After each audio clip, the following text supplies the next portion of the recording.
Halftime show. Terry Ford, glad you could be hanging. Tyler Heads here as well as we roll till 3 o'clock here on the game. We appreciate you listening, whether you're in Columbia at 107.5, you are in Florence at 100.5 the game, or you're in Myrtle Beach at 100.3 the game. We thank you very much for hanging out with us as we cook through the early afternoon, and we just kind of make stuff up.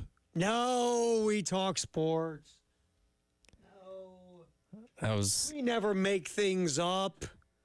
No, we wouldn't do that. I was going to say, you said it, not me. That's right. Exactly. All right. So another 10-runner last night. Yep. For Gamecock baseball.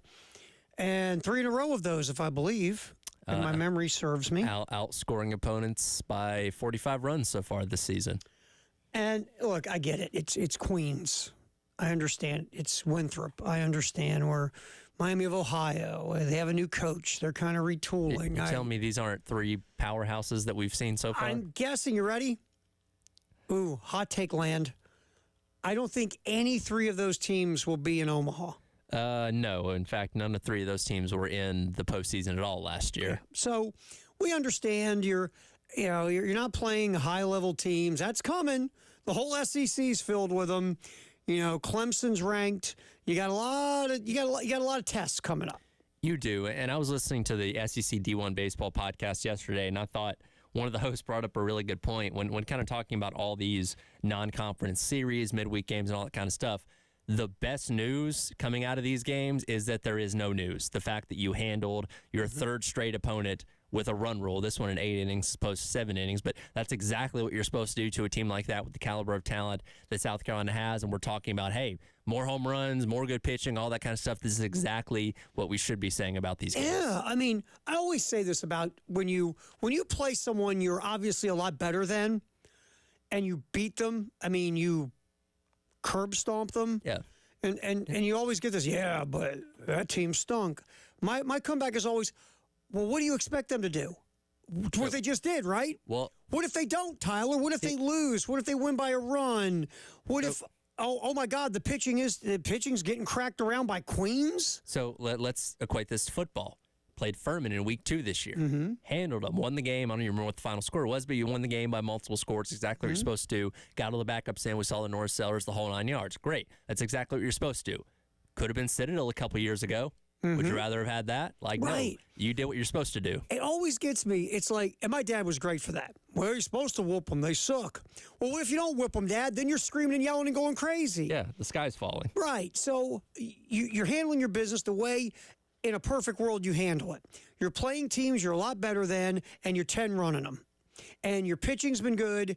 Offensively, you're scoring a bucket load of runs. You had a couple more homers yesterday. You're also walking a lot. You're dropping down some bunts, playing a little small ball. We're getting a lot of guys on the field, too. Yes, and that's a great point. I mean, you're playing a ton of guys, whether pitching, everyday lineup, everybody's getting a taste. This is scripted perfect. Sure. There's no injuries, knock on wood. Everything has gone really well. This is the way this is supposed to look after these 5 games with these teams. And you have 2 guys that are expected to factor into your weekend rotation, Roman Kimball and Matthew Becker, who we did see start last night. You know, you don't have the benefit of like professional baseball where you can drop someone down to AAA for a rehab start and say, okay, you know, just get your feet back under you and we'll see what you can do, kind of work yourself back to full health. But when you have a Queens, you can throw Matthew Becker out there. Hey, go 2 innings, throw 45 pitches, see how you feel, and we'll go from there. And that's exactly what he did last night. Now we'll see how long it takes him to get it to full strength to maybe factor into that weekend rotation. But last night was a perfect opponent for him to go up against. Yeah, I mean, the guys you need to ramp up, you got a little taste from, Kimball, from Becker. You like what you saw for the most part. You feel good. Now you just want them to slowly build up to where they can, throw what you were hoping they're going to throw when they start. Right. And then you got the freshman kid like Ryan Bakes. 3 hits last night. Very impressive. I mean, so all these things, and then we're not talking about Tyler Causey yet, who has had off to a phenomenal start. Ethan Petrie, another home run. Cole Messina, has he made an out all year yet? I don't know. Right. I mean, this could not have gone better. Sure. For a start of the season, and you're sitting at 5-0, and the word is, you got Belmont coming in, who's a little better than what you've seen so far. Yep. But again, you should still be better than Belmont. And obviously, you're working up to the March 1st series against Clemson. But this has been a great start for Mark Kingston and his crew. Just a great start. So that, piled on again yesterday with a 10-runner, and we will have more Gamecock baseball tomorrow. Another 3:45. Yep. That's pre. First pitch is at 4, right here on 107.5 The Game in Columbia, 100.3 The Game in Myrtle Beach. So that's a weekend series again with Belmont. All right, tonight Carolina calls with Lamont Paris. We'll see what Lamont says about, going through the first quote-unquote wink-wink losing streak of the season, losing 2 in a row. And by the way, LSU got Kentucky last night. I know. In a big time. How about the end of that game?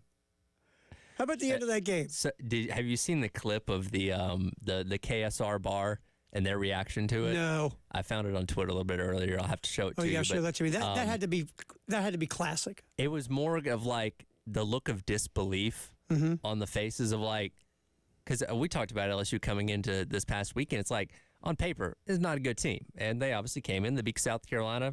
Power to them. Did a great job. And, well, that loss doesn't look as bad when they go and do what they did to Kentucky last night. You feel better now. You go, okay.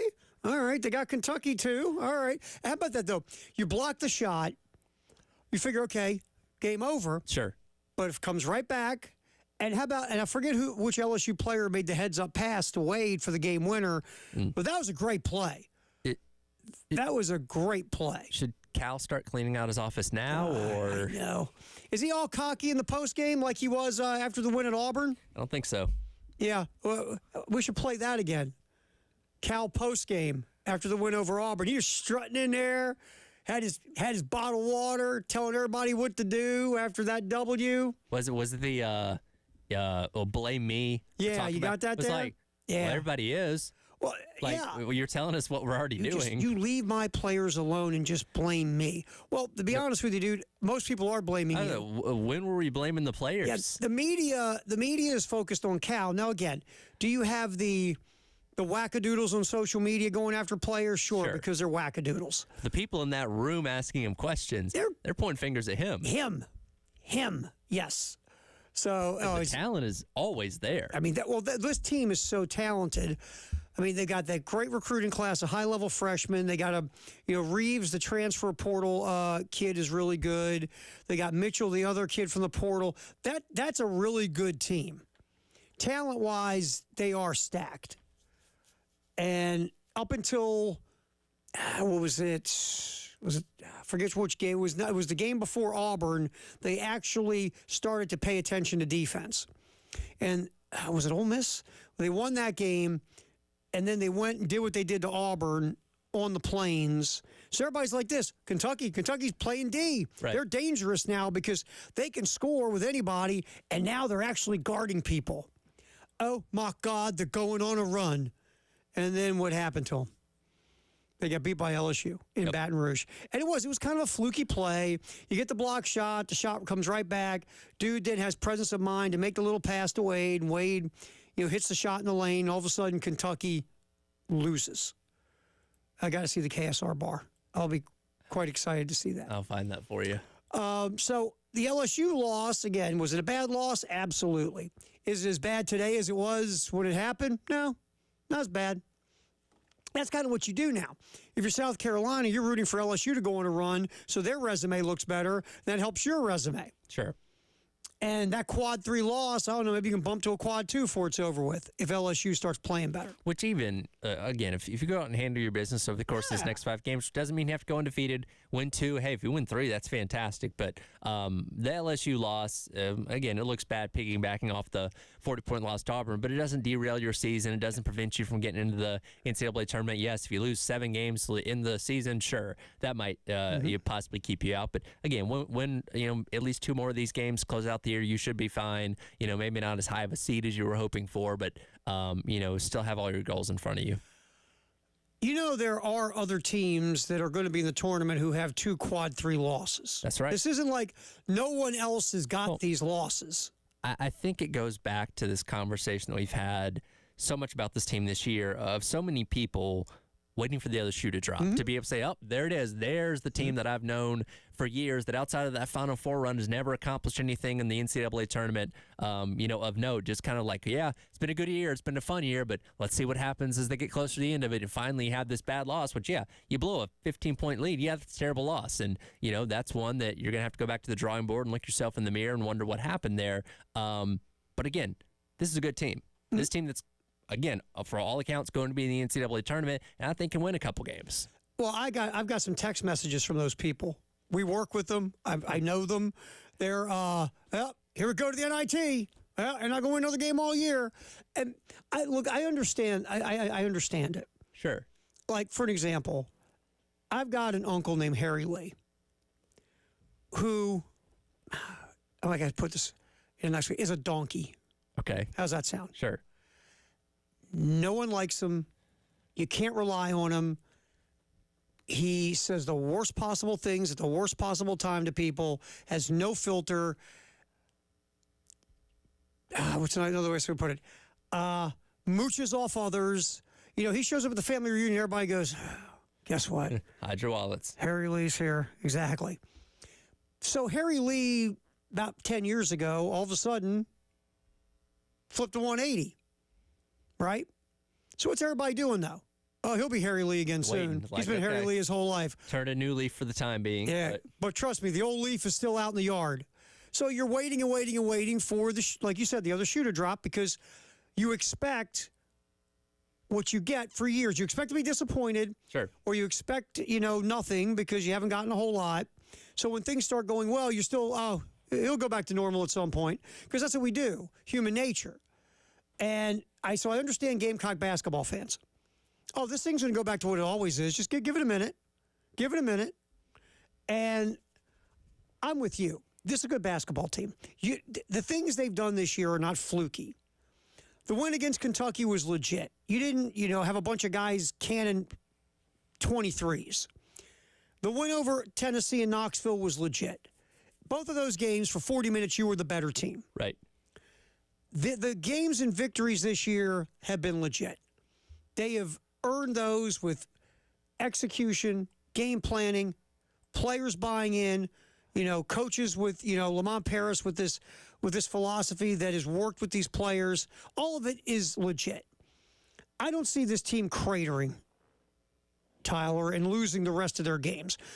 And we talked about this. You go 3-2, 2-3 down the stretch. You got 5 quad 1 games, because this net thing matters. I look at Ken Palm, but net matters. If you can go 2-3 or 3-2 in this stretch, you're fine. The SEC tournament doesn't even matter. It doesn't. If you go 2-3 or 3-2. And, find me, quite frankly, any school in the country that doesn't have a head-scratching loss to a team that on paper you were better than. Because it's been a crazy season of God knows how many top 10 teams going on the road for the most part and losing to unranked opponents. Like, it's not something in the grand scheme of things. I know we're kind of hyper-focused on this, but I think the committee will just look at South Carolina as, that's another team that just happened to suffer a bad loss, as so many others did. It's a long season. By the way, I saw this. It was on ESPN Sports Center, so it's got to be true. Top 10 teams on the road this year have a .543 winning percentage. If that holds, it'll be the lowest ever. It's just the nature of the sport. It's been crazy. It's been crazy. All right, we'll get back in here. The college football playoff. They're talking about expanding it to 16? No, not to 16. We'll get into it coming up next. Halftime show, Terry Ford, Tyler Head. Do not forget tonight, Carolina calls at 6. After Carolina calls to Lamont Paris, 7 o'clock. We've got the full broadcast of the women's game against Alabama here on 107.5 The Game. But Carolina calls tonight here on The Game in Columbia, and also in Myrtle Beach from 6 to 7. Halftime show, college football playoff. What's the new dirt, the new rumor? We'll tell you next. Terry Ford, Tyler Head, halftime show on The Game.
once.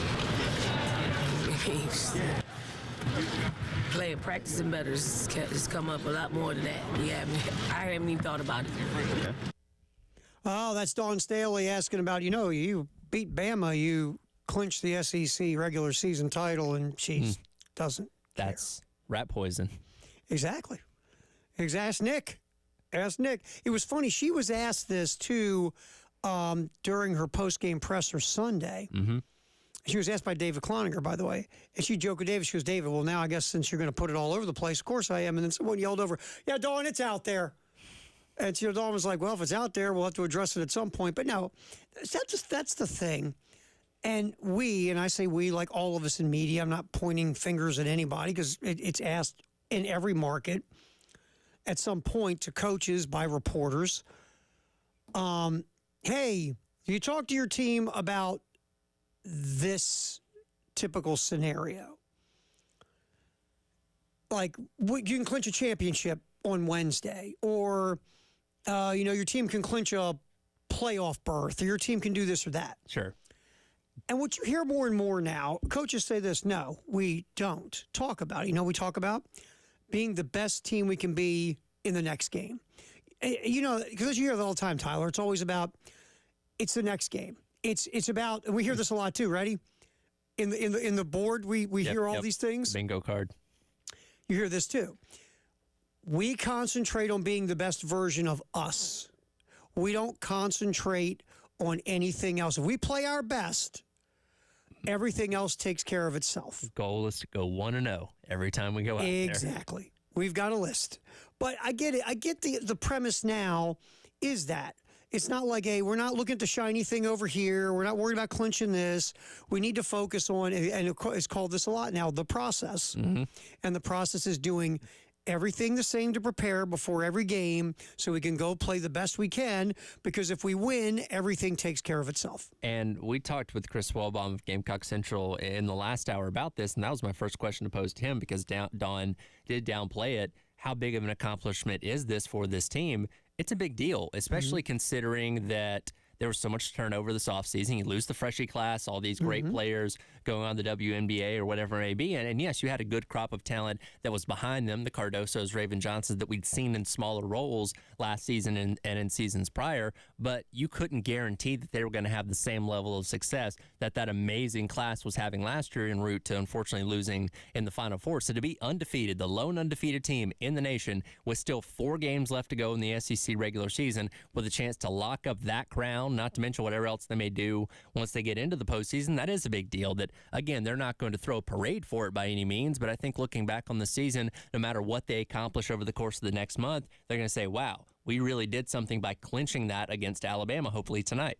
Well, remember, and here's the thing about we always have to look at the Gamecock women in a different light, obviously, than the men. Sure.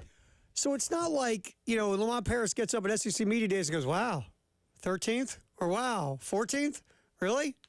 Preseason? Sure. Really? Wow. And then you become the team they've become. They're still fourth in the SEC. And if you stopped today, they would have the double bye. Yep. It's different than, ready? Women were so disrespected in the preseason. Really? They were picked 6th in the league? No, in the country. An AP poll. They were picked 2nd in the league. So it's always a different level. Sure. You make the perfect point. This team was looked at as Dawn is retooling, not rebuilding. You don't rebuild in South Carolina in women's basketball. No. You're retooling. And so this was looked at as a retooling year, and maybe by the end of the year, maybe they're dangerous by then. Well, and based off of, again, that preseason poll of being number 6, that's projecting you're going to be in the Elite 8, essentially. Like, with this retooling team, not knowing how's Pow going to transfer over and contribute to this team? What's Cardoso going to do in a starting role? How's Raven Johnson going to be as a sophomore? Like, all these questions we didn't know the answers to, and you're still projected to go to the Elite 8. Think about it. And look, again, you were projected like you said, and then you go to the Elite 8 around here, and it's like, that's it? That's it? That's all? Huh? Really? We saw last season, you only make it to the Final Four. Right. And it's like, that's it? Yeah. I mean, that season went from, oh, wow, historic to, yeah. Because you lost to Iowa in the semifinal. And I thought Cloninger brought up a really good point when he was hanging out with us Friday at the Village Idiot, talking about hey, if this team were to have lost on Sunday against Georgia, would have been the worst thing in the world, because he said the last thing I want to do is to be writing about another one-loss season being a disappointment because that one loss happened in the Final Four. Yeah, and last year it went from, wow, we're celebrating a possible undefeated national championship, to like you just drank sour buttermilk. You don't want to talk about the season because you know that's the way that it ended. It almost in a way tarnishes everything you accomplished leading up to that. Well, no one talks about what you accomplished after that. Right. There's no celebration of Aaliyah Boston and that crew and what they did their final season, because they lost to Iowa in the Final Four. And that's sad, but the flip side, that's how good you've gotten. Sure. It's the level of expectation. So the good news is this is how fantastic your program is. The bad news is this is how fantastic your program is. Because everybody went, okay, well, go. Hey, win a national title next year. Yeah. So, and that's just where Dawn Staley has gotten it. So now you fast forward to this team, like you said, how's Pow going to be in transferring? Raven Johnson, you're now the full-time point guard. Go get him. Kitch, you're going to start now. Cardoza, you're going to start now. All right, all these other pieces. Wiley, how are you going to adjust? What's this great freshman Wiley going to be? And Yeah. he showed out in game number one. Has been showing out ever since. I mean, you sit around and you look at all these pieces. Hall, what are you going to be like now? We're going to ask you to do more. And they've all, it's kind of almost impressive to the point of creepy. It's all worked itself out. Everybody that had to step up in their roles, Tyler, stepped up in their roles. Right. Think about it. In some way, shape, or form, every one of these question marks was answered with an exclamation point. Right. Every one of them. And now you're sitting here, well, LSU's got all this talent coming back, and they've added in the transfer portal, and there's no way you're going to beat LSU. Well, who's going to win the SEC regular season? That'd be South Carolina. Who's number one in the country? South Carolina. Who's undefeated? South Carolina. Did you say LSU to any of those answers? I did not. Okay. And who did South Carolina beat a couple weeks ago? LSU. Hey, we finally got LSU in an answer. Nice job, bud. So, look, I know that people get numb to the props to Dawn Staley in this program, but where they're at right now, compared to the lower expectation of only the Elite Eight coming into the year, but seeing where this team is now, and all of a sudden everybody goes, oh, my God, they could cut down the nets. Yep. Well, what do you know? Just a fine job. The players, the coaching staff, obviously, Dawn, everybody involved. It's just impressive, man. It's just truly impressive. All right, we got a couple contests going on. Number one, you want to go see South Carolina Clemson, rivalry weekend Friday. We'll get you a couple tickets to Founders to see the game. All you got to do is very simple. First, you go to our YouTube page, The Game TV. You click there and you subscribe. Then you go to 1075thegame.com on that little flippy thingy, the little media reel, whatever we call that sucker, promo reel. When you see rivalry weekend ticket giveaway, you click there, you fill out the form, you pop send, and you're automatically qualified for those tickets. And also, let's say you'd like to win some money. We're doing the Grand Slam giveaway as well. This is another one. We have to make these easy. We're radio people. We can't do too many things that are difficult. It's a Palmetto Citizens Grand Slam giveaway. Again, you go to our website, 1075thegame.com, you look at the little flippy thingy, you will see Grand Slam giveaway. You click on it, you fill out the form, and you submit it. And if a Gamecock hits a Grand Slam, whatever money's in the pot, that's what you'll get. Right now, it's up to $125. $25 a game. It's up to $125. You got to qualify every week, though. So if you haven't qualified yet this week, go to 1075thegame.com. We'll come back. BJ Mack talking to the folks at Gamecock Central. We will hear from the Gamecock and his thoughts on a lot of different things next on the Halftime Show. Terry Ford, Tyler Head on the Game.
Halftime show, Terry Ford, Tyler Head here on the game as we roll up until 3 o'clock.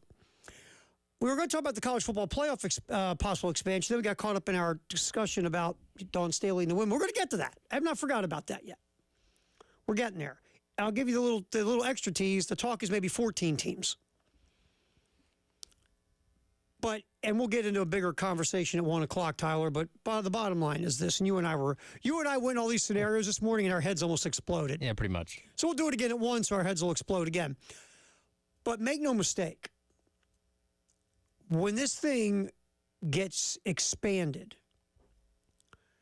this will get expanded, and it will lean very heavily SEC Big Ten. No matter how this thing goes, the reason these guys got together, one of the reasons they got together was to both go, you know what? We're the big dogs. Big dogs need to eat. Well, I think they looked at the landscape of what we called Power 5, now Power 4, and they're like, we have half the teams, right? Mm-hmm, yeah. And you know what?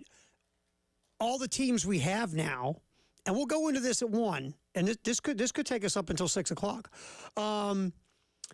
If you look at the final college football playoff rankings from last year, you'll see why the SEC and the Big Ten they got the puffy chest. Yep.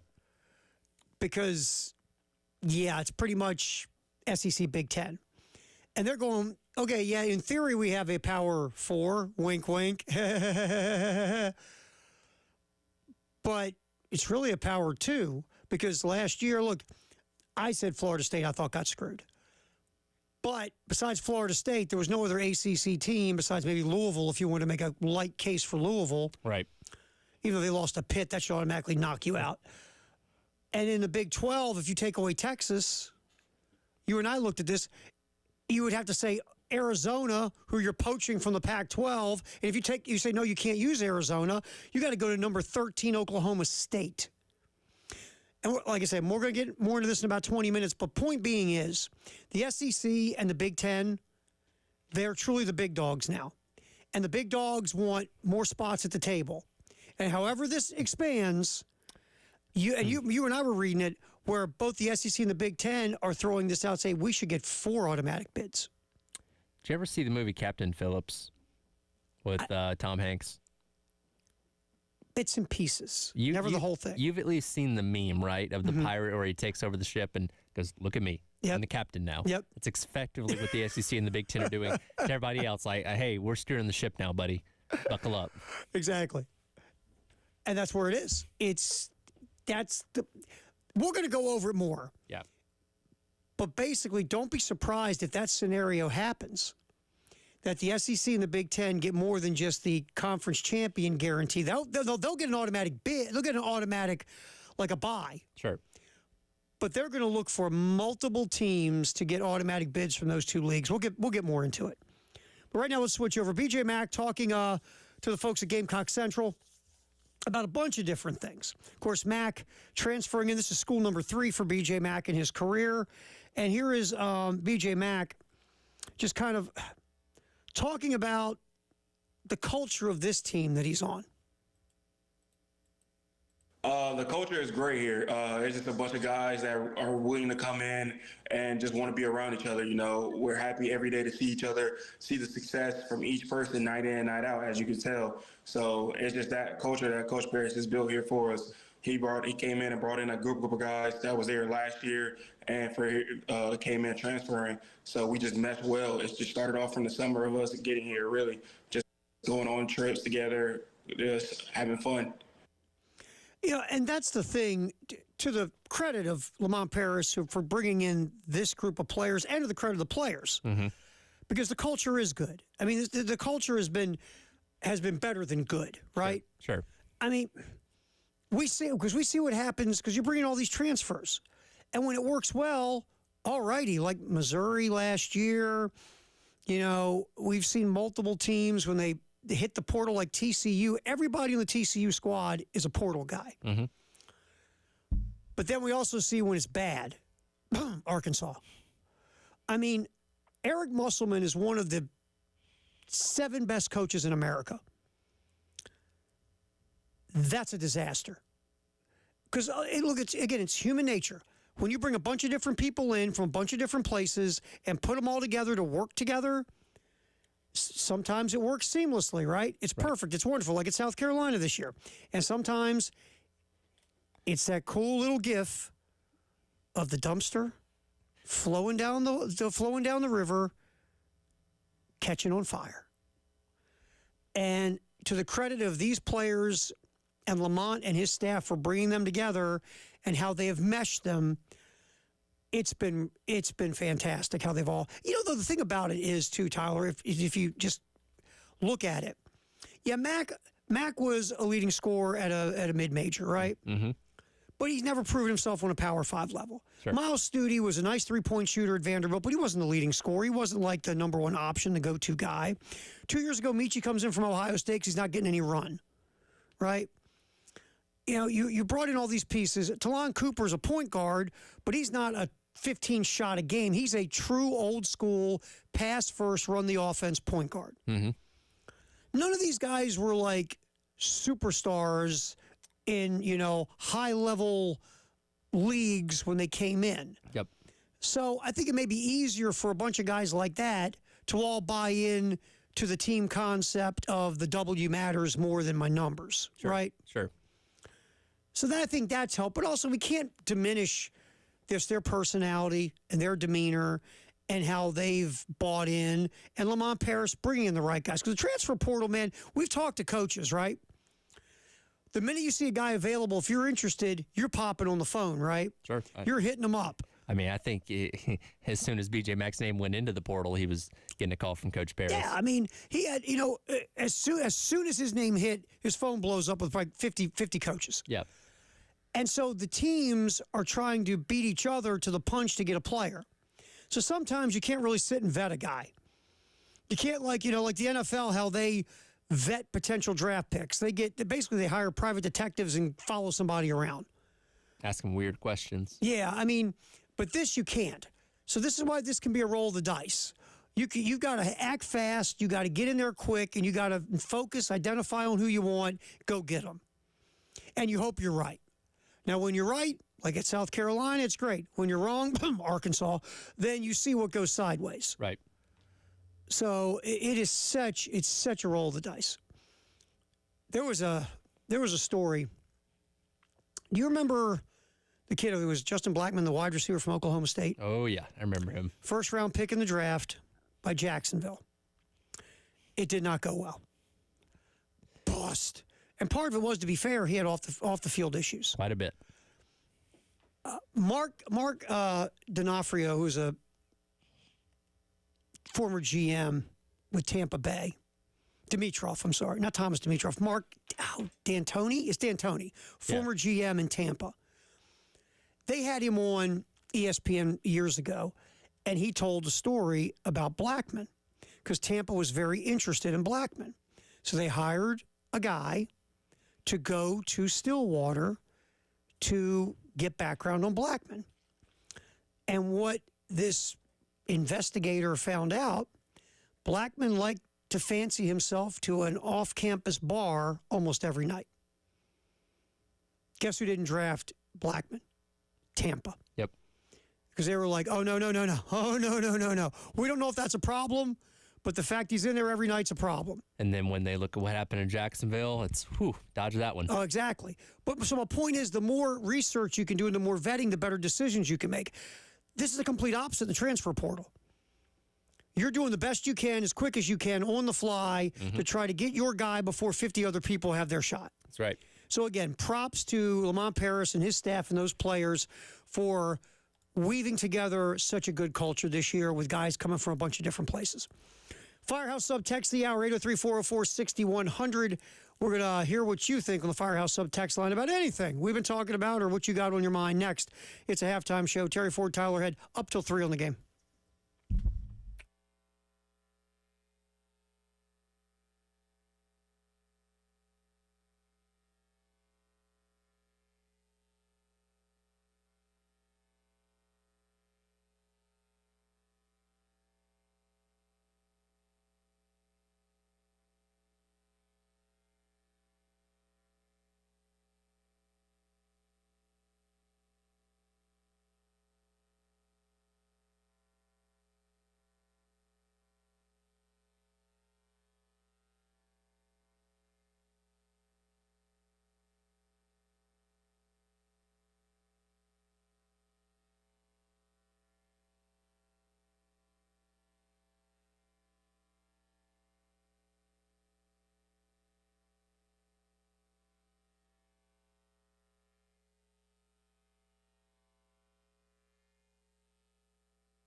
All right, time to get our Firehouse up. Text the hour, 803-404-6100. What you got there, Tyler Head? Hit me up with one, man. Let's do it. I appreciate the loyal listeners and now loyal watchers on the Game TV, sponsored by our friends at Shepherd's Glass.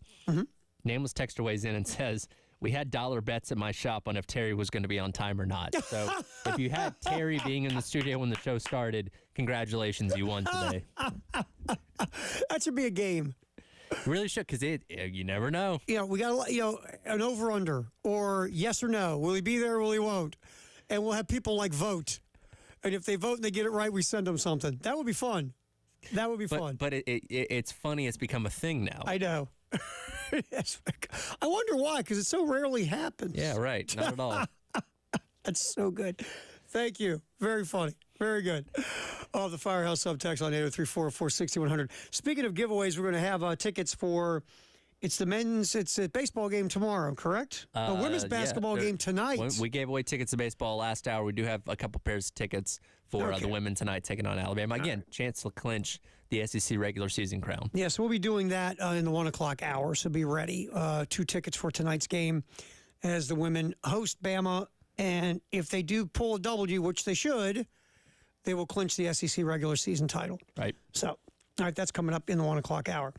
Excellent text. That was so good. That was so good. All right, let's get another BJ Mack in here, Tyler. BJ Mack on Gamecock Central. You can go to GamecockCentral.com, by the way, and watch the interview with Mack. Here is BJ Mack reflecting on the past week. Again, the toughest week of the season so far for South Carolina. 2 losses. One was a smackdown on the Plains where Auburn, I don't think, didn't miss a shot the entire game. And then the LSU loss at home. South Carolina really should have won that game. They had the game in hand, couldn't hang on. First time this year that's happened to them. So here's BJ Mack talking about the past week. It's just been a lot of reflecting just so far on the year so far up to this point. This is the first bye week we really had.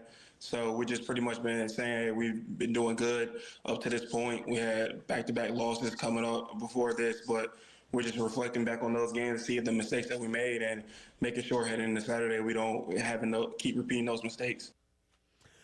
I think, we always say this in football. The bye week came at a good time. Bye week came at a good time. Well, for South Carolina men's basketball, the bye week came at a good time. That's right. Again, if you hold on and you beat LSU, we're having a totally different conversation.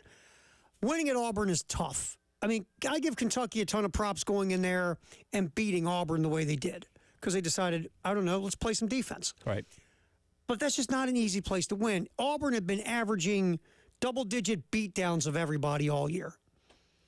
But the LSU game, you got a 16-point lead in the second half. You still have a lead at the end. You have a 1-point lead and the ball. And again, not the place you want to inbound the ball, in the corner, near the opposing basket. BJ Mack gets tied up. If you want to, and look, the officials aren't the reason that South Carolina lost the basketball game, in no way, shape, or form. But at that point, LSU is trying to foul in the corner, plus trying to get the ball back. Right. Now, you could say, well, there should have been a foul. Okay, I'm not going to argue with you. But the bottom line is you don't make that pass in the first place. That's what I always say. What do you do to keep the game out of the hands of the officials? Because when you give it to the officials, what do you get, man? Never know. Could go either way. Crapshoot. Which, and again, we brought up this point yesterday. When you look at the fouls being called on both sides, it was called pretty evenly across the board. I mean, it wasn't like they were just suddenly letting, LSU get away with everything and South Carolina wasn't. Like, it was a pretty evenly called game. You're going to zero in on the ones that didn't go your way necessarily. Sure. But again, as you mentioned, when you have a 15-point lead against a team like that, you should be able to close the deal. And when you let them claw their way back, you're subject to whatever ends up happening when you put it in the hands of the officials. Yeah, team without their leading scorer, their second leading scorer was in foul trouble. You just should win the game. And again, that's what we always say. What do you do not to put the game in the hands of the officials? Well, first, in that specific situation, this isn't the only reason South Carolina lost the basketball game.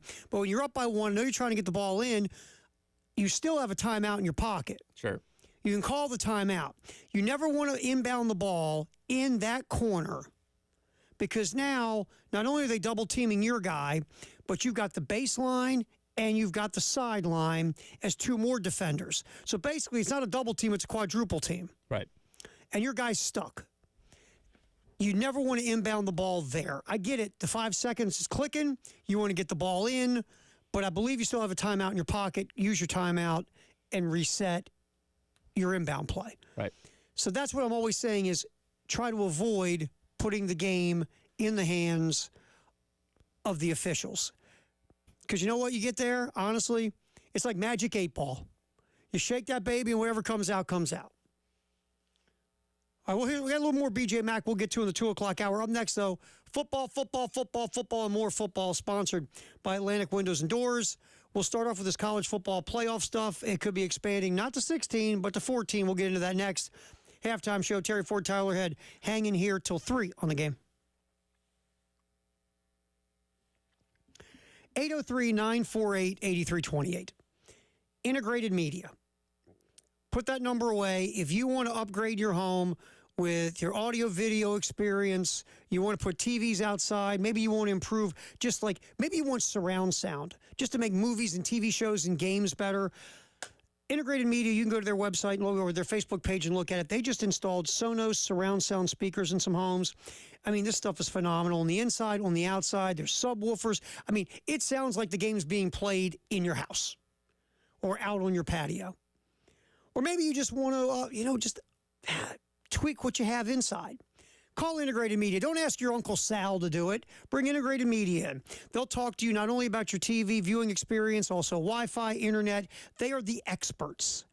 Michael and the folks at Integrated Media. Call them at 803-948-8328. Go look at their Facebook page. See all the great work they do. It's Integrated Media.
Halftime show here on The Game. Terry Ford, Tyler Head, football, and more football. We'll be doing the 1 o'clock hour thanks to our friends at Atlantic Windows and Doors. Over 40 years in the Midlands, hooking you up with the best quality and variety of windows and doors. All right, so College Football Playoff Committee trying to get everything together for this year to sign off on, obviously, for the 12 teams, and then looking at the future because this is only going to be around for a couple years. And then you have to figure out a new college football playoff deal. Is it going to stay 12? Is it going to expand? We always said, Tyler, 12 to 16, right? You feel like 16 is the ultimate destination. And that's where I think it's going to end up. But right now the talk is 12 to 14, and they say it's access issues. I'm not going to say it isn't, but you know what you can do in life if you really want to do something? Figure out a way to get something done. Sure. So if you really want to go to 16 from 12, you can figure out all those issues. You got 2 years, right? You know, I have to figure out those issues, though, with the committee. We love committees. We sure do. You have coffee, sit and you talk. So we have a committee that decides who gets into the playoff in a given year. Then we have a committee who decides the criteria for which the committee is going to ultimately decide on who gets on the playoffs on given years. You know what else we need? We need a committee to sign off on the committee's recommendations. Well, you have to have a committee to approve the committee that approves the criteria for the other committee to decide who plays for the national championship. I think we figured it out. You follow me here? So 14 has been talked about.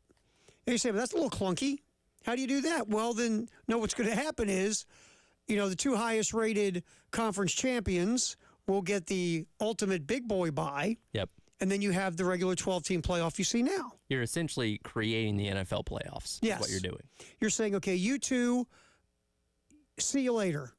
And then the rest of these 12 will do what they do, and we'll get to you. And essentially that takes, for the 12-team playoff, where you have 4 games in that opening weekend, you now have 6 games, which how they're going to do that across Friday and Saturday, I don't know. But I do know that 2 more games is roughly 8 more hours of television time, ad revenue, all that kind of stuff for ESPN, who just paid an exorbitant amount to continue to show these games through 2031, is certainly excited about having.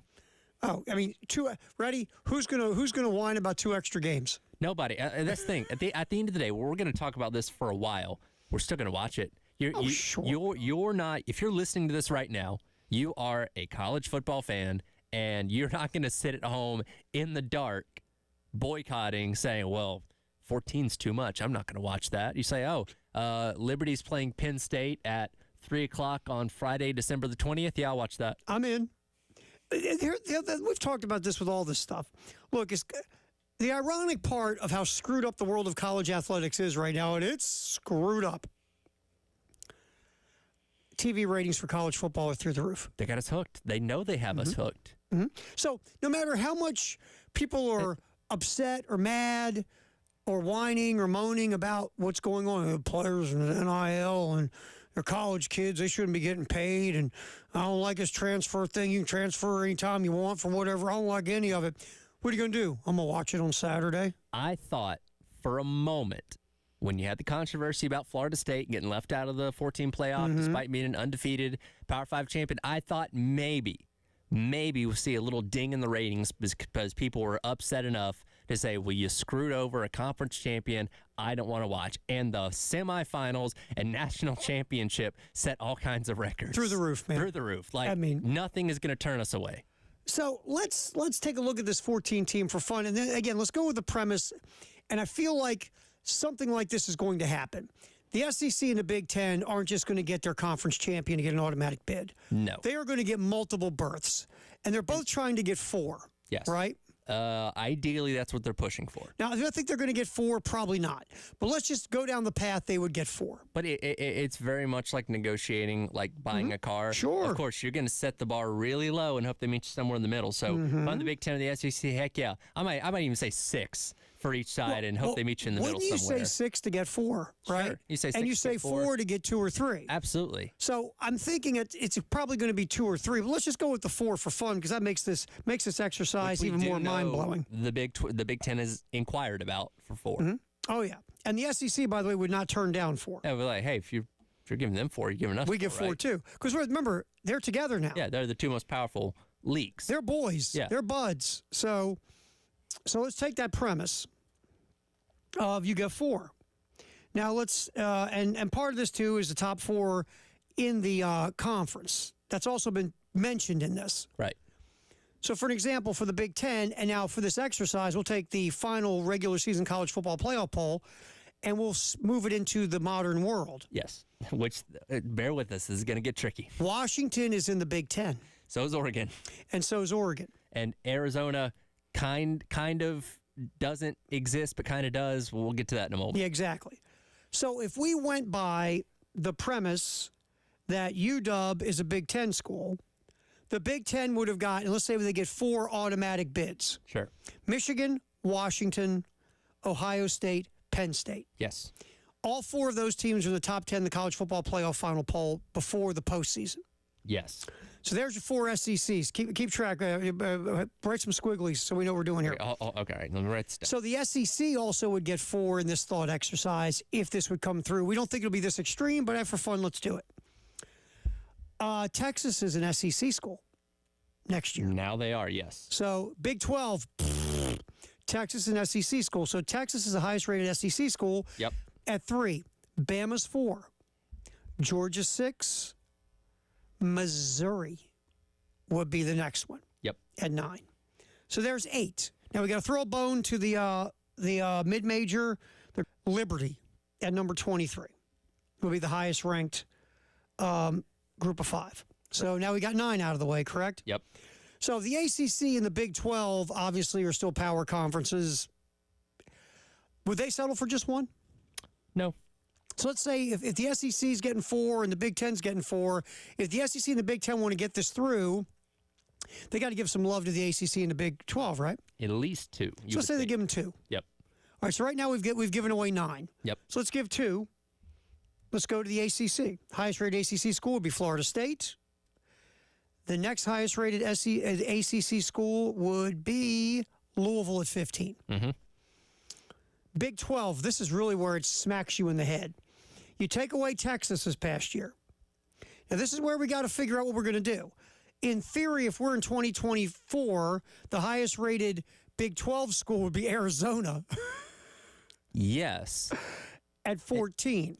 However, going off this plausible scenario of AQs, you're not always going to be looking at the polls. You are going to be looking at conference standings, which would mean, technically speaking, Oklahoma State is the highest Big 12 team because they were in the championship game. So if you put those 2 in, Arizona, Oklahoma State, and Oklahoma State, by the way, was 20th in the final regular season poll. Oklahoma was ahead. They're in the SEC. See you, bye. That's right. That's right. They're in the SEC. SEC. They're That's number right. 12 in this thing. I still got to get used to that. Yeah, it's okay. We all got to keep up. It's all good. That's right. So now we've got Arizona in, we've got Oklahoma State in from the Big 12. Yes. Okay. You want me to run through the whole field here? And then we'll say how many we have left for 14. Go ahead. Okay. So we have out of the Big 10, Michigan, Washington, Oregon, Ohio State. Out of the SEC, Texas, Alabama, Georgia, Missouri. 1 group of 5, Liberty, ACC, FSU, and Louisville. And then out of the Big 12, Oklahoma State and Arizona. So that's what, 13? That's 13 spots. So guess how many at large we got left, Tyler? That would be 1. Which, and again, we're kind of spitballing here. I guess you're giving that to the highest ranked team that's not already in. And I guess. And that would be another Big 10 school. That would be Penn State. Oh, no, Penn State's already in. Oh, that's Remember. right. Oregon. No, it would be Penn State. No, we it got would be Oregon Penn in State already. Because, Yeah. so We've got- Penn State so it would be Penn State. would get in, yes. It would be Penn State. So the Big Ten, in this thought exercise, with all the conference realignment, this is why here's why the SEC and the Big Ten are going to get pretty much what they want. Here's ready. Number 1 ranked team is Michigan, Big Ten. Number 2, Washington, Big Ten. Number 3, Texas, SEC. Number 4, Bama, SEC. Number 6, Georgia, SEC. Number 7, Ohio State, Big Ten. Number 8, Oregon, Big Ten. Number 9, Missouri, SEC. Number 10, Penn State, Big Ten. 1 team in the top 10 is not either in the SEC or in the Big Ten, and that would be Florida State. I'll expand it further. 1 team in the top 13 is not in the SEC or the Big Ten. Think about that. Yeah. So this is why they're going to get a large chunk of the pie moving forward when it comes to automatic qualifying berths. And when we talk about those two highest bids, or excuse me, two top seeds, they get the buys, you're going to be hard pressed to find a year where one of those teams is not from the Big Ten or the SEC. Exactly. So this is why it was smart for Tony Petitti to reach out to Greg Sankey and say, "Hey, dude, let's go have a beer." Which initially, when we heard about this collaboration between the two of them, my initial thought, because I didn't think we were going to be expanding past 12 anytime soon, would just be to have a format of 12 teams where you just take the 12 highest ranked teams, forget AQs, all that kind of stuff. Because again, when you look at this, it's going to benefit the Big Ten and the SEC because they could dominate that field. But this also works out too, because then you're guaranteeing your top 4 teams, which, let's be honest here, the top 4 teams in any respective year for the Big Ten, the SEC, usually going to be better than what the ACC or the Big 12 usually have to offer, especially now that you've created this realignment where, you know, the 2 top dogs in the Big 12 are now in the SEC. So who's the best Big 12 program? Is it Utah or Arizona? You know what I mean? So yeah, again, Kansas State and Kansas have stepped up. Oklahoma State's hanging around, but there's nobody you go. No, I'm not going to give them a chance over what we see out of the top 2 conferences. No, not at all. And to the point of, let's say you have a 14 let's go to that other scenario because that's out there too, that you just say you take the top 13 teams in ranking and then you throw the the group of 5. Sure. So obviously Liberty gets it still. And like you just said, out of the top 13 teams in the final regular season college football poll, one is outside the SEC or the Big Ten, and that again is Florida State. And you would be completely excluding the Big 12. Yes. Based on realignment. So there you go. Boom. That's why the SEC and Big Ten are going to get what they want, pretty much. And that's why if you're the ACC and the Big 12, this is a great example we just showed here. It is. If you're those leagues, you'll go, yeah, you guys have 4, but give us a couple. Yeah. Or you guys get 3, we get 2. And let's think about this from the perspective, and again, I don't know how they would seed all this stuff past the top 2 teams getting a bye, but let's say you're Florida State and you won the ACC championship and all that kind of stuff. Maybe let's just say you're 10-2 for the heck of it, and you still made it in as, you know, the number 10 or number 11 seed, wherever it may be. To get to the national championship, you theoretically could play SEC, Big Ten, SEC, Big Ten in some kind of order and have to go through that gauntlet to win it all. Yeah. Good luck. Yeah. We're pulling for you. Yeah. Now you might get that first round, but to go through, here's the thing. Let's just say we go this 14-team format where, again, 8 of the 14 teams every single year, SEC and Big Ten. Out of the first 10 years of this format, so let's go through 2036. How many years do you think a non-SEC or Big Ten teams win in the national championship? Well, right now, let's be honest. And again, things change, obviously. Right now, who in the Big 12 looks like a national championship contender? Want me to list them for you? I'm done. There you go. The ACC, Florida State looks like they're back. Sure. And then obviously, you know, Clemson was very competitive for a good period of time. But we got to see, again, to be fair, and we're not just saying this because, you know, we're the home of the Gamecocks. Who knows what Clemson's going to be moving forward? Who knows if Dabo is going to understand there's a new world and you got to get in it. And you can't be the angry man screaming at clouds all day. You know, so Clemson is off to the side if we've got to wait and see what they become in the new world order of college football. Florida State seems like for real. Louisville, does that scare anybody at this point? No, not really. Who else in the ACC? We keep waiting for North Carolina to be what we think they could be. Sure. You know, so in the Big 12, so when you look at those 2 leagues, I don't know, man. Florida State, is that it? So, yeah. All right. Halftime show, Terry Ford, Tyler Head, 803-404-6100. You want to go see the women tonight against Alabama? Caller number 6, 803-404-6100. Caller number 6 gets a couple tickets for tonight's game at CLA. Give us a ring right now. It's a halftime show. Terry Ford, Tyler Head, here on The Game.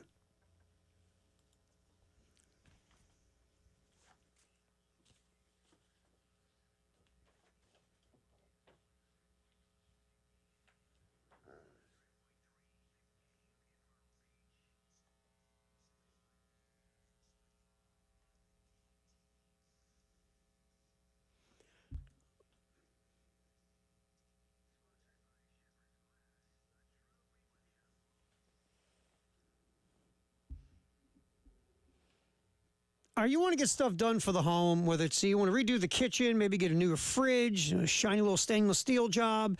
Maybe you want to like improve the oven stove combination in your home. Well, it's very simple. You go to the Nest. You make a phone call first to the Nest at 803-978-2025. You set an appointment to come in and then go to the Nest at 1331 Gadsden. Why? It's easier for one of the experts from the Nest to talk to you, see what you're looking for, what you need, what you want, what's your budget. And they will put together a profile and a plan specifically for you and your needs. They have 70 years of experience at the Nest between all the experts there in lighting, fixtures, appliances. Maybe you want a new tub or a shower. They take care of that for you at the Nest. But call, again, 803-978-2025 and set an appointment and let them know what you want and need so they can help you out. It's the Nest, 1331 Gadsden in the Vista.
I'm trying to get our players to listen to me instead of listening to you guys.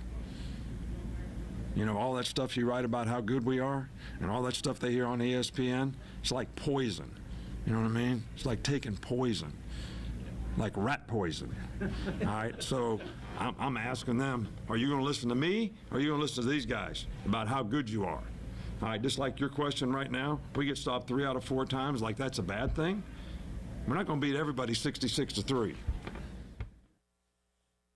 Oh, man, we're going to miss that. That's Nick. We, unfortunately lost Mike Leach a couple years ago. Now Nick Saban's moved on to being retired. Yeah, we still have, Lane Kiffin, who's good for a soundbite or two. Ed Orgeron's not around anymore. Like, we're losing the high quality, quotable press conference coaches. Oh, we are. We're losing the guys with some flavor. Oh, yeah. And, it's funny. I mean, Lane sometimes is lame. Sometimes Lane will bring it, and sometimes, I remember it was SEC Media Day 2 years ago, because he had made some comments about some different things. We're like, oh, can't wait for Kiffin. See what Kiffin's got to say. I almost...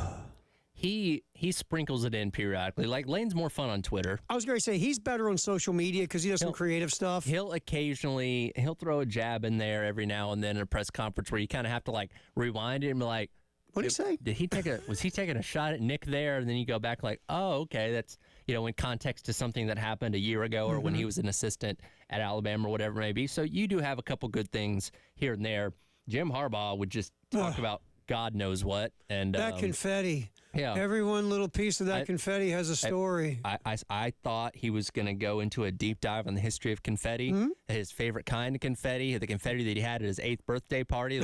I really thought that's where that was going, because he's just a different kind of guy. And that's another one that we've now lost to the NFL. Gone to the NFL. At least we can still get press conferences from him to some degree. Ryan Day is not very exciting. Has Ryan Day, outside of yelling at 80-some-odd-year-old Lou Holtz, has Ryan Day ever said anything interesting?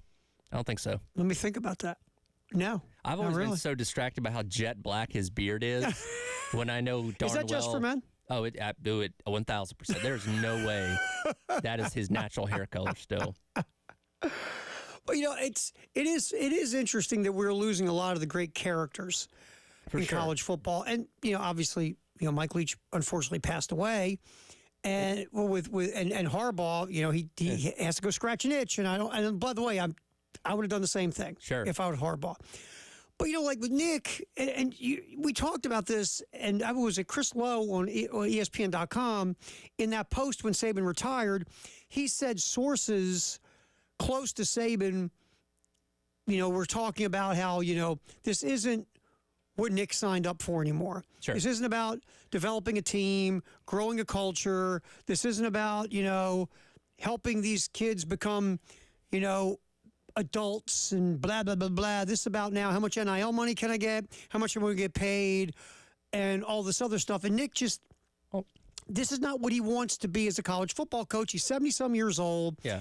He's done everything you could ever want to do, and he was just like, you know what? And I'm out. Do I think that's the main reason why he stepped away? I don't. If he's 55 years old and still said, you know what, I can still coach for another 10 years, he would have dealt with it, as most of these coaches are. But when you add in the fact that he was likely only a couple of years away from retirement anyway, I think he looked at this and said, if there's ever an opportunity, this is the one. This isn't what I want to do anymore. I'm 70-some years old. I've accomplished everything. There are people that will argue I'm the greatest of all time at this. And now I've become a glorified agent / general manager and capologist, and I don't want to do this. I'm too, I've done everything I need to do, and I'm 70-some years old. Sure. I'm going to go enjoy myself, and that Aflac duck and Coach Prime, and, I'm done. I was going to say, I don't think Nick Saban loves the idea of having to get up in front of, he already does the booster club stuff, but getting in front of just the general public and say, hey, guys, you want to keep winning, we need you to open up those pocketbooks and give to this school collective that we have. And, I know you're not our high-end donors or whatever it may be, but we really need your help here. That's not the college football he had known for 30 years beforehand. No, and that's what he was doing when he took the Jimbo shot. He was trying to get Bama folks to give money to the collective. If anything, he was complimenting what A&M did. Say, hey, guys, look at what they can do with the resources and funds that they have. We need that. Yeah, we need to buy some players. Well, Nick was talking yesterday saying that now that he's retired, he does want to focus on helping reform for college football or college athletics, some uniformity and quote unquote common sense to the game of college football. Quote, if my voice can bring some meaningful change, I want to help any way I can because I love the players. I love college football. What we have now is not college football. Not college football as we know it. You hear someone use the word student athlete, that doesn't exist. Which is true. Yeah, it's true. And I mean, Nick even says at the end of this thing, look, I don't know the legalese of all this stuff. I don't know what you can and can't do. And Nick was saying, what was it? He wants sensible dialogue about how to help college football start moving in the direction for solutions before the current model implodes. He wants a situation to get to the point where schools, he doesn't want schools to start cutting sports, which is my concern. Yep. That if you go to schools paying players, schools are businesses. Sure. Businesses don't like to lose profit. So what do businesses do? They cut employees. Yep. And at a university, at a college, they'll cut sports, non-revenue generating sports. Nick, also the quote here, people can give money to the university and give tax deduction for doing it. This is Nick wanting to get this out of the collective and to the schools. People can give money to the university again and get a tax deduction for doing it, and the university in some kind of way shares with the players. Whether it's a revenue share, whether it's buying marketing rights, you can buy somebody's marketing rights as an institution if you want to keep a cap because it sounds like a salary cap. But what you can do, invest the same amount of money in every player, just like everybody can invest the same amount of money in the scholarship. Now, Nick also understands that this might be against antitrust. So he's talking about how trying to get Congress to help, which good luck with that. Saban says he wants to see players get their share of the financial pie. He said the only way any of these words works if there's a commitment on the player's side as well. Quote, just like an NFL player has a contract or a coach has a contract, something in place so you don't have all this rating rosters and mass movement. I wonder what fans are going to say when they don't even know the team from year to year because there's no development of teams, just bringing in new players every year. Nick doesn't understand what he just said. You know what that's called? It's a contract. You know how you get contracts? Collectively bargaining. You collectively bargain them, Nick. Here's the thing. Maybe his retirement's coming at the right time. If college football ever needed one true sole voice, one true commissioner, now's the time. Why not Nick? They even brought that up to him. He's like, whoa, wait a minute. I don't know about all that yet. But, I don't know all the ins and outs of this. I just know that we need to do something. And they do. Well, but everybody, Tyler, they're just missing the point of this.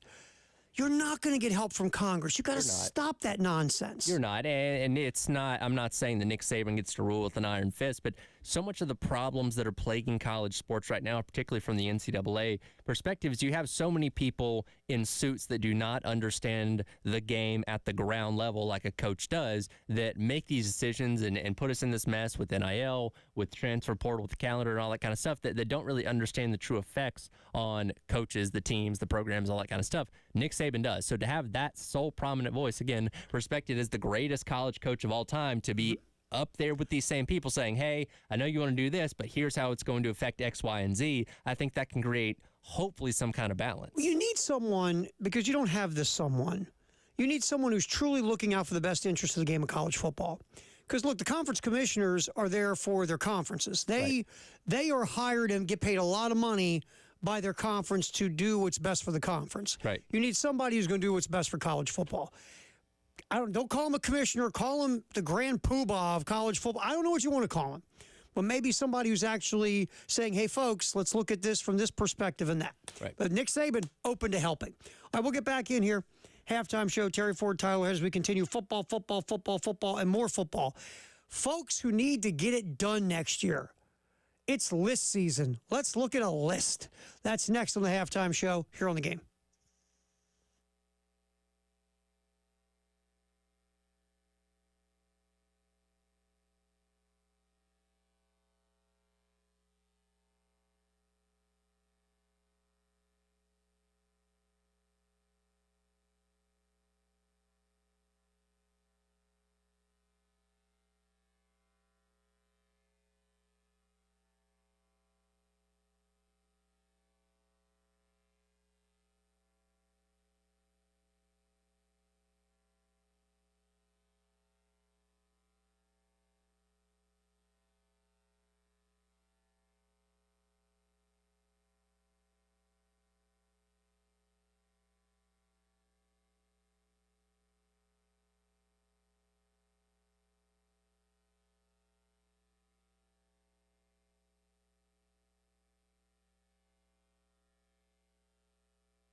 We are talking football in the 1 o'clock hour on the halftime show. Terry Ford, Tyler Head on the game, sponsored by Atlantic Windows and Doors.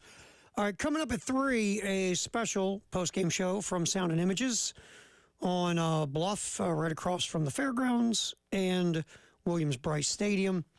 Elijah and Jay will hang out there. Adam Vance from Sound and Images will be there too.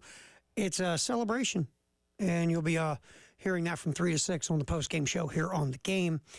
All right. Also, tonight, 6 o'clock, Carolina calls. Lamont Paris on the game here in Columbia at 107.5 and in Myrtle Beach at 100.3 the game. Right after Carolina calls is done, here in Columbia at 107.5 the game, women's basketball, Alabama comes into CLA to take on South Carolina.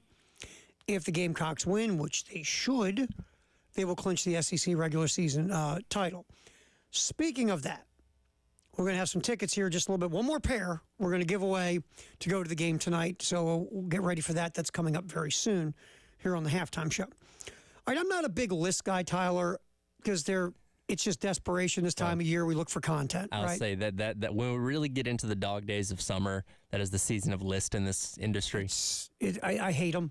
I do. I hate. It's like as long as we're not doing the greatest of all time LeBron versus Jordan debate, I'm good. I'll tell you what I hate: the Mount Rushmore. Those get pretty tiresome too. I don't do Mount Rushmores. I don't do the GOAT conversation with LeBron and Michael, because here's what it is. If you're a LeBron fan, and let's say I'm an MJ fan, we can argue for 10 hours. Sure. Guess who's not changing their mind? Exactly. What I want to know, and look, I don't watch the first takes or the whatever show Skip Bayless is on now, like how they manage to get on that topic of conversation.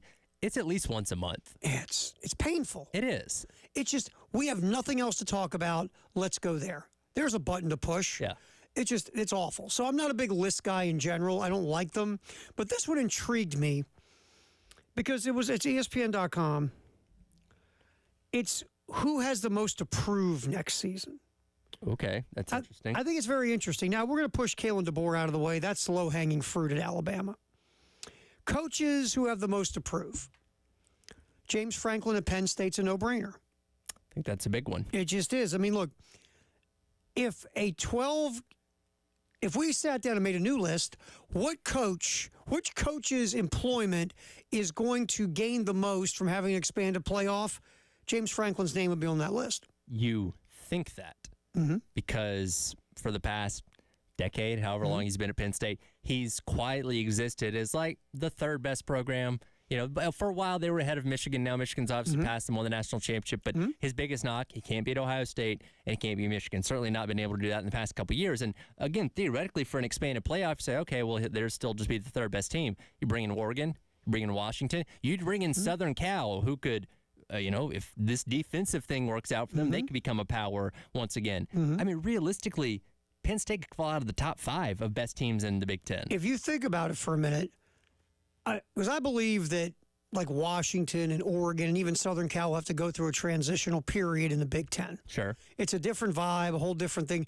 I mean, you're flying to New Jersey, for the love of God. You're going to look around and be like, there's a lot of corn around this place. What's this about? What is in Iowa? I mean, it's just so I think that Penn State still has, and you're not wrong in that thought, because all those schools potentially can pass Penn State. I think in the short term, it'll benefit Franklin because I think those schools need a year or two. Right. But Franklin, you think he's better than he is. First of all, I will never, ever, ever not give him props for the job he did at Vandy. What he did there, we'll probably never see Vanderbilt do in our lifetime.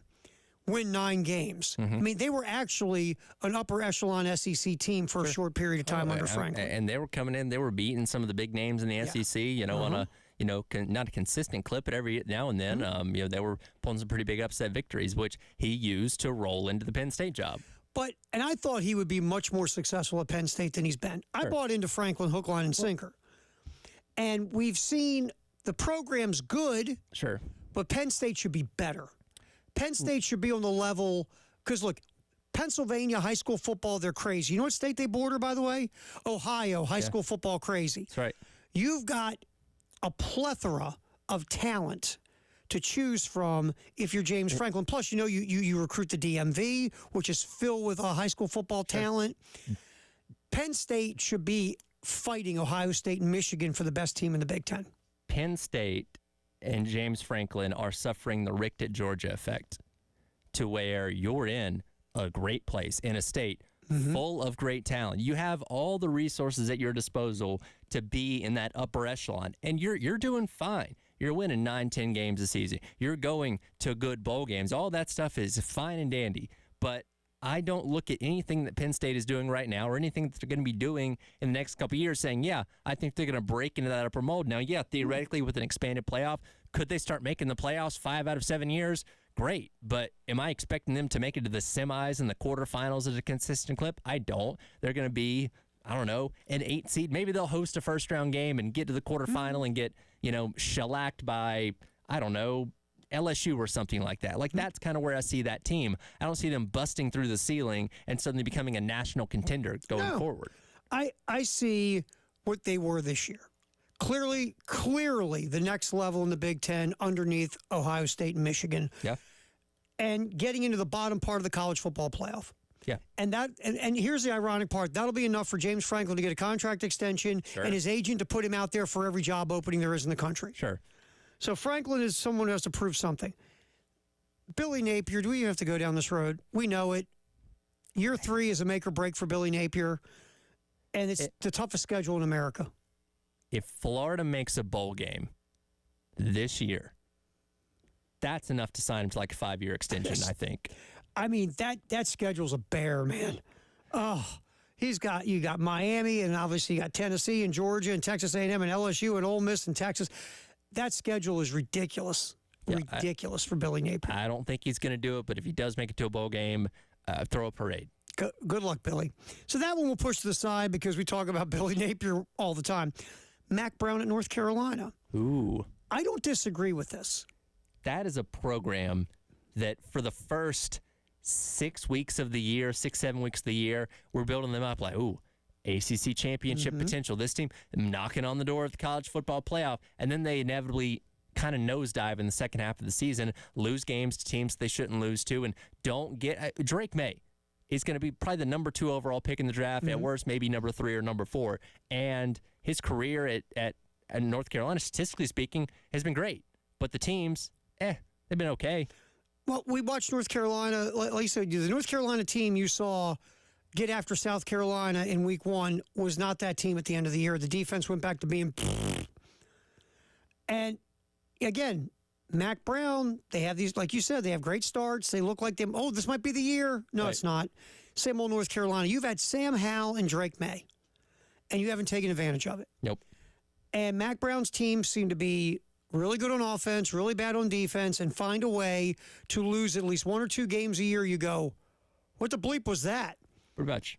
And so, yes, Mack Brown has made North Carolina a good program again, but North Carolina, again, in the ACC, should be much better than they are. They really should be a much better program.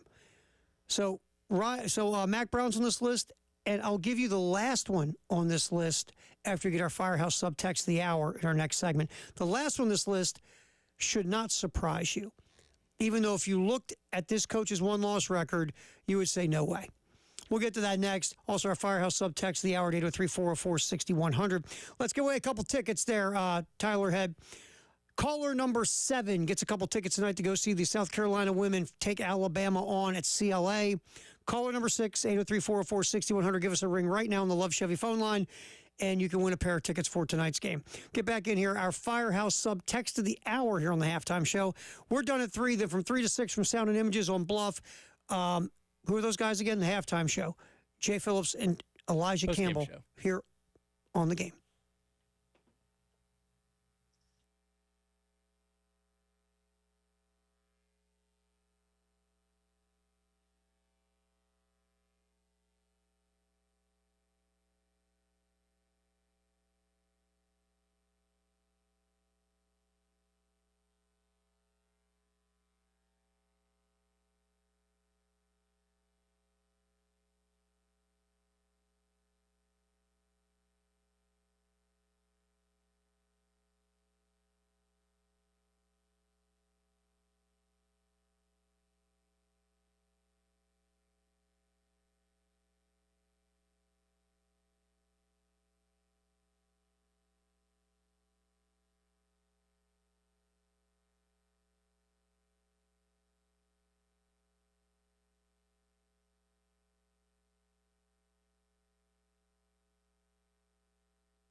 right, time to get to our Firehouse Sub text of the hour at 803-404-6100 on the halftime show. What do we got, man? Yeah, so in reference to the conversation around the expanded college football playoff starting in 2026 with the proposal of 14 teams, Mark asked the question, how do they do it with an odd number such as 14? So theoretically, I think I mentioned this earlier, you're kind of creating what the NFL playoffs have, where you have the top 2 seeds getting byes. You have 6 games in the first round, then everybody plays in the second round, so you're essentially whittling it down to, at that point, what, is it 8 teams? And then down to 4 teams, then 2 teams, and the whole 9 yards. Yeah. It's just basically, you're right, the NFL model of 2 teams get a bye. Which, if you ever go to 16, nobody gets a bye.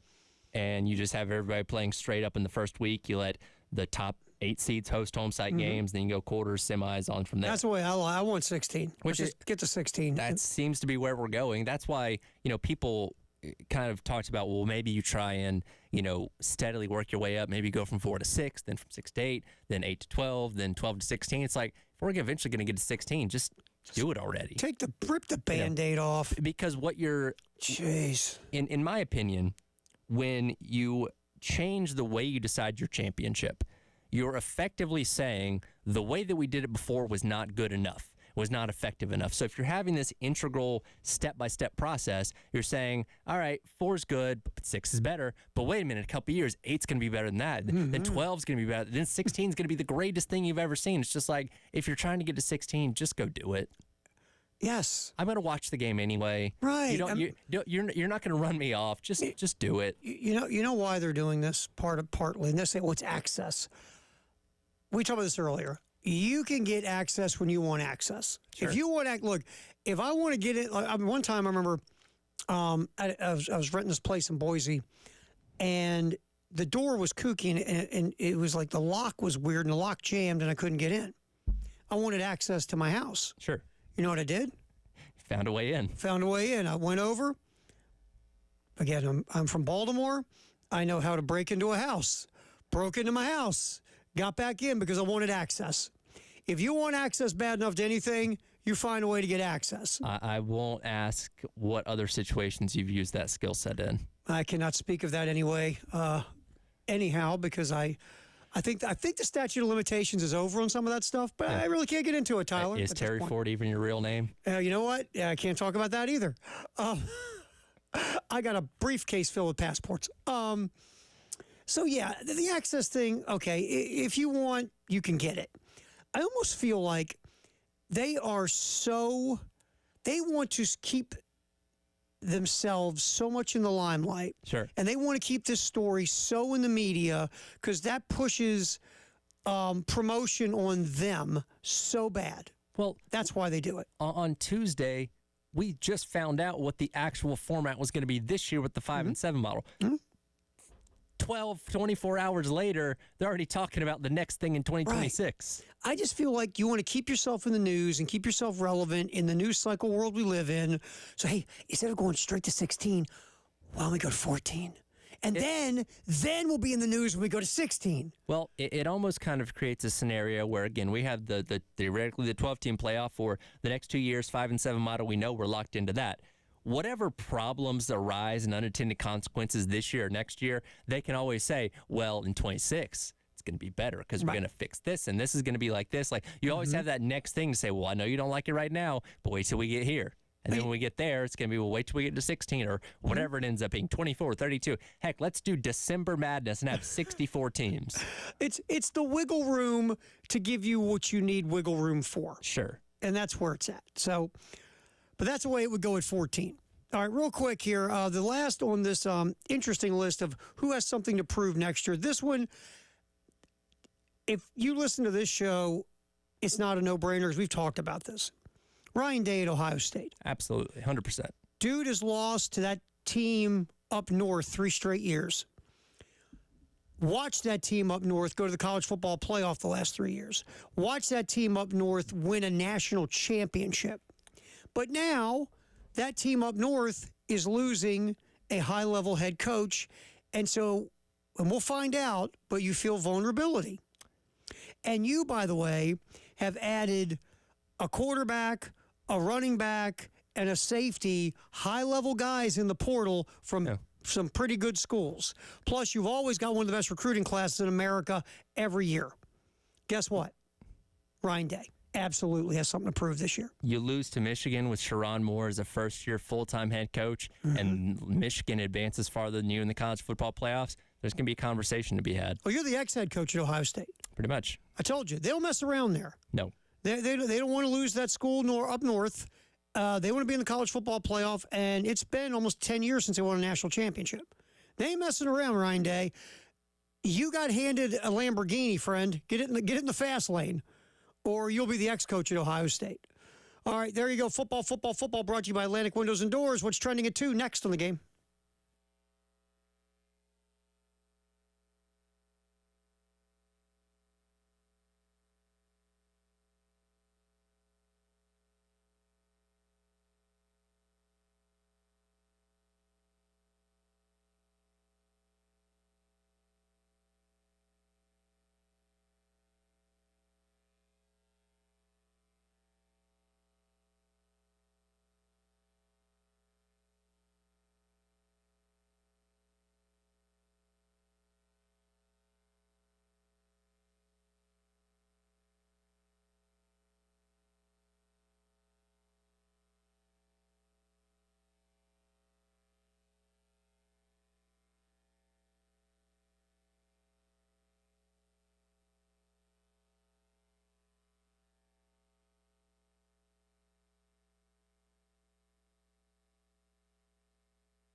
Halftime show, Terry Ford, Tyler Head here on the game as we cook this baby till 3. Then from Sound and Images on Bluff, right across from Williams-Brice and the Fairgrounds, post-game show with Jay and Elijah here on the game. Thanks for hanging out with us, whether you're in Columbia at 107.5 The Game, 100.5 The Game in Florence, or 100.3 The Game in Myrtle Beach. We appreciate you. All right, so we do what's trending at 2, cleverly. Sponsored by Traditions Fine Jewelry and Gamecock Traditions. 2 locations, Sand Hills and in Lexington. What's trending at 2, we'll get back to it. Gamecock baseball, another 10-runner last night against Queens. Here is Mark Kingston, head coach. Matthew Becker, a nice clean 2 innings, struck out half the batters he faced. Becker was pretty sharp in his short stint coming back from the lat injury. Here's Mark Kingston talking about his lefty. Yeah, I thought it was very similar to what Roman did, right? 5 strikeouts in 2 innings, 40, a little bit more than 40 pitches. So I thought that was a really good sign. I thought the stuff was good. He looked a little rusty early on, but I thought once he settled in, he looked really good. And what you're hoping for here, obviously, Becker's going to get stretched out. Kimball's going to get stretched out. But with Kimball and Becker, you saw what Copper did the other day, the freshman. You've also got Eli Jones with a nice start opening day. Eskew on Saturday was fine. You're hoping you're building some kind of starting pitching depth that can sustain you through the season. Again, in the last 2 years, we've seen injuries. Right. But the big question mark of this team was the pitching, especially the starters, because you lost so much from last year. Right. Again, we talked about it earlier, Tyler. You're not facing the Texas Rangers or the Houston Astros or the Dodgers, but this is what you wanted to see in these non-conference games to start the season. That was solid to good starting pitching. Yeah, and ideally, hopefully, both Roman Kimball and Matthew Becker are back to full strength by the time you take on Clemson, not this weekend, but the next weekend, because that's going to be your true litmus test. And we talked earlier with intern Joe from Gamecock Central about kind of where Becker might end up once he is back to full strength after having that start last night. And, he could ideally maybe factor into being the Saturday starter. Him and Eskew may have a little bit of a head-to-head battle there because you feel good about Jones. You feel pretty good about what Roman Kimball's going to be on your Sunday from the limited time that we saw him in a start the other day. So, Becker could end up being your Sunday starter. Then maybe you have Eskew coming out of the bullpen. Maybe you move him to that weekday spot because you're still not really sure who exactly is going to be your starter there. So, got a lot of good options. And again, it's only a 5-game sample size, so that doesn't tell the story of what these guys are going to be or how good or bad they're going to be necessarily. But you like what you've seen so far. And again, hopefully, knock on wood, unlike last season, you stay healthy. And particularly when you come to your ace of staff, who last year was Will Sanders, who was just out to lunch, it seemed like, for most of the season. Eli Jones can stay healthy, and hopefully everything else falls in place behind that. And your best pitcher, Noah Hall, got hurt and was not available for the rest of the year. Right. What you're getting here, though, this thing is really cool. It's called hope. And that's what you want at this time, 5 games in, is you now have hope that you might be able to put together enough depth in a starting rotation type of situation to where not only are you going to be solid on the weekend, but midweek. 2 years ago, man, the lack of a midweek starter really hurt South Carolina. They lost some games they had no business losing because just the starting pitching wasn't good enough. And you kind of look back to the past 2 seasons where in 2022, pitching was great, offense wasn't where it needed to be. Last year, offense was fantastic, pitching wasn't where it needed to be. So if you mash those 2 teams together and get the best of both, then you have a team that very likely would have ended up in Omaha a season ago. So, okay, as far as what we've seen so far, the offense looks pretty good, got a lot of good depth as far as your pieces that you put out there on the field. Now, hopefully, the pitching is going to be sizably better than it was a season ago to complement that hitting. And let's spin to Matthew Becker, who he spoke post-game about his 2-inning stint against Queens. I felt pretty good. Felt really normal, back to normal for the first time in a while. And stuff felt pretty good, too.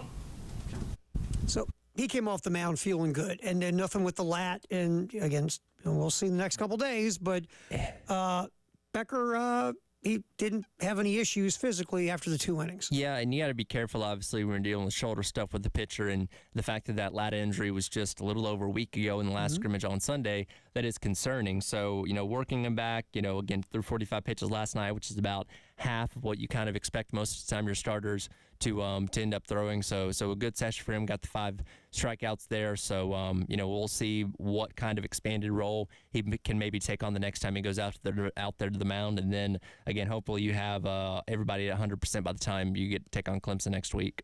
Also, as we continue our little pitching riff, the roles in the bullpen, like you had Chris Veach, you know what you got with Veach. But you got a lot of other guys who are either going to have to step up their role from last year or fit into new roles, whatever the case. So far, though, bullpen depth, according to Coach Kingston, so far so good. Real happy with how they're performing. Again, we've really emphasized throwing strikes, and 17 strikeouts and 2 walks. That's about as good as you could ask for. So I thought they all threw well. Really showed good glimpses. We gave up a few solo homers, but solo homers don't get you beat. So I thought they all performed really well. In the back, Chris.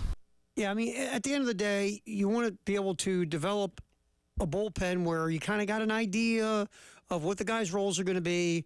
And you want to have enough depth that's going to be something that can carry you through. Because, again, it's not the old days where everybody's throwing complete games. You're going to need depth in your bullpen. Right. And we're talking about middle-inning guys, setup guys, high leverage type of pitchers. And we've seen, again, it's only 5 games, but that word hope again, you're hopeful that you're cobbling together a bullpen that's going to be deep enough to help you as you get to when it's for real, starting with Clemson and getting the SEC schedule. Yeah, been very impressed with what we've seen out of Ty Good so far. Obviously knew he was a good one coming in from College of Charleston.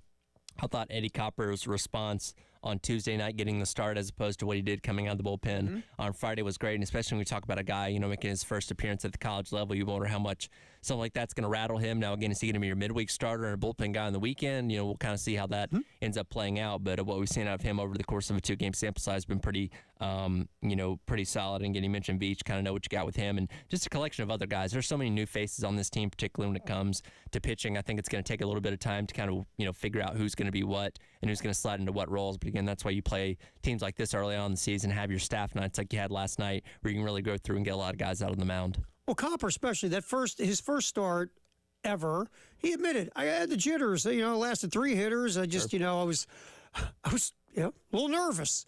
And, he said my teammates, they picked me up, they're texting me, they're talking to me.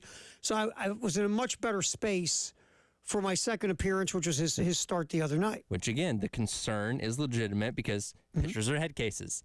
That's a classic case. Like, you get in a pitcher's head the wrong way, it'll affect him the rest of the season. I go back to Will Sanders a season ago. Again, supposed to be your Friday night guy, your ace of staff, and he just could not fall into a rhythm, and he had to end up sitting out for a series or two just to get his mind right on things. And again, he still wasn't quite the same when he came back from there, so you worry about those kind of things happening. Will Sanders ended up in your bullpen. Right. By the time you got to in the bullpen was good. Thrived in that role in those certain situations, but as a starter, which is what you were expecting him to be, wasn't able to do it. And it's just interesting about pitching in general, and there's the 2 differences as well. Starting pitchers, it's a chess match. It's not just from the neck down throwing; it's from the neck up. How you work a hitter, your game plan. And it's always fluid. Like you pitch to a guy, a couple things worked. Next time up, you're going to throw the same stuff. You're going to throw him something different, then go back to the stuff. It's much more cerebral. Out of the bullpen, don't think meat, just throw.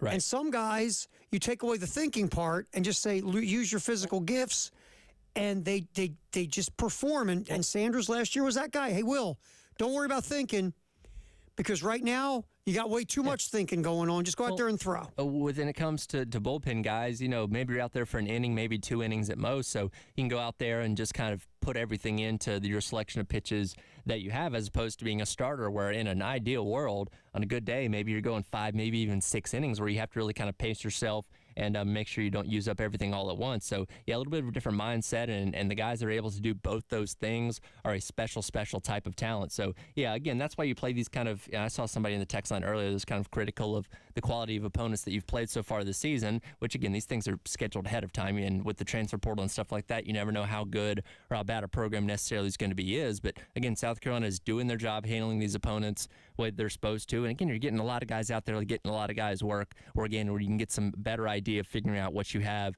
as opposed to the scrimmages that you've been doing all offseason. And, again, your real big test is going to be Clemson coming up next weekend.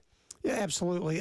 It's just you're seeing enough to make you go, ooh, maybe this won't be as much of a question mark as we were hoping. Right. Or we weren't hoping. We're hoping that it's not going to be a question mark. And everything ebbs and flows. That's just the nature of baseball. It's a long season. You know, the offense is going to plateau. The offense may even hit some dips at some point in time and eventually come back up. Same thing with pitching. You're going to have bad outings. Every starter is going to have a rough game. That's just the nature of the game. So don't freak out. The first time it happens. You just got to kind of look at it as a collection of the whole at the end of the season to determine how good or bad it was. Now, see, this is a good baseball town. They love baseball. They're invested in baseball. They know and understand baseball.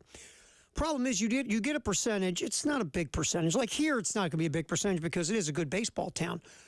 But so many people think through the prism of football now. Sure. And when you're playing 12 games in a season, obviously each game matters more than if you're playing almost 60 or over 30. You're going to lose games. Baseball, the old saying in baseball, you want more peaks than valleys. Has anybody ever gone undefeated? No. No, you don't go undefeated. You don't hit 1,000. You don't pitch to a 0.00 ERA. You're going to make outs. You're going to get hit. You're going to lose games. You're going to lose the game. You're going to lose the teams you shouldn't lose to. Sometimes you're going to beat teams maybe you shouldn't beat.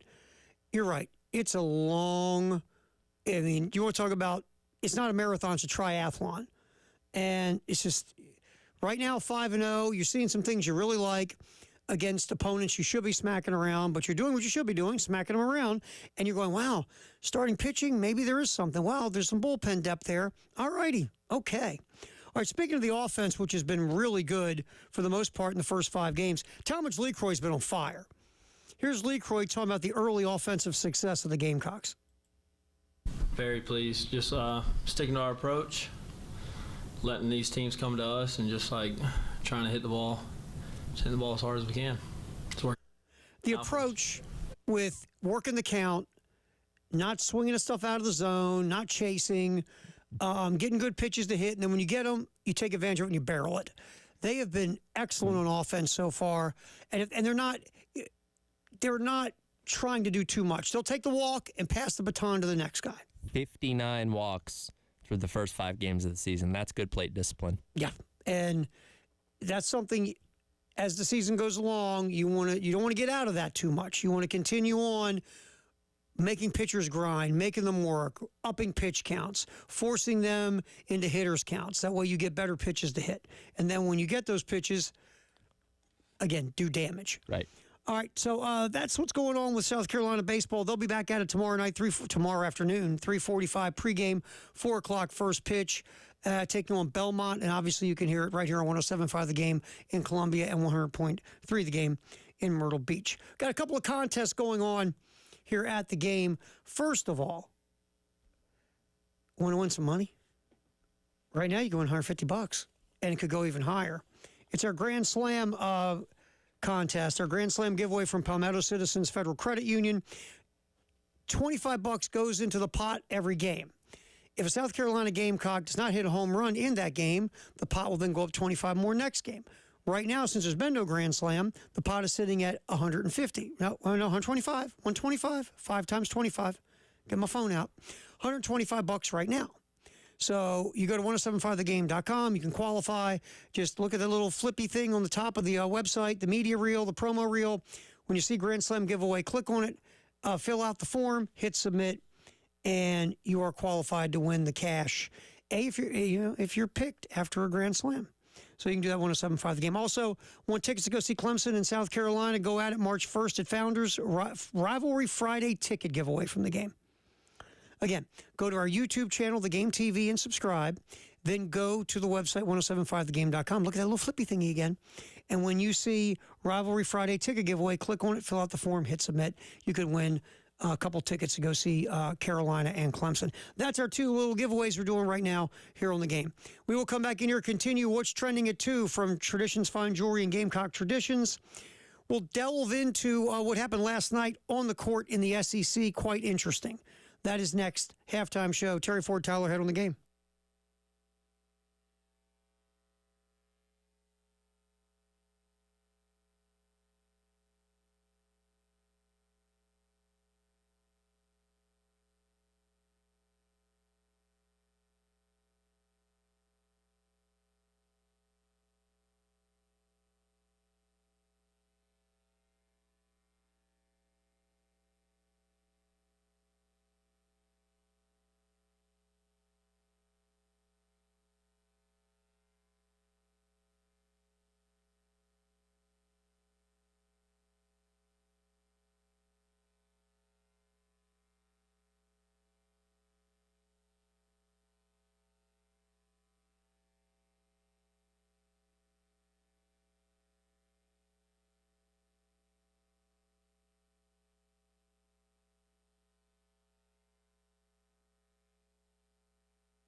All right, we are doing What's Trending at 2, sponsored by our friends at Traditions Fine Jewelry and Gamecock Traditions.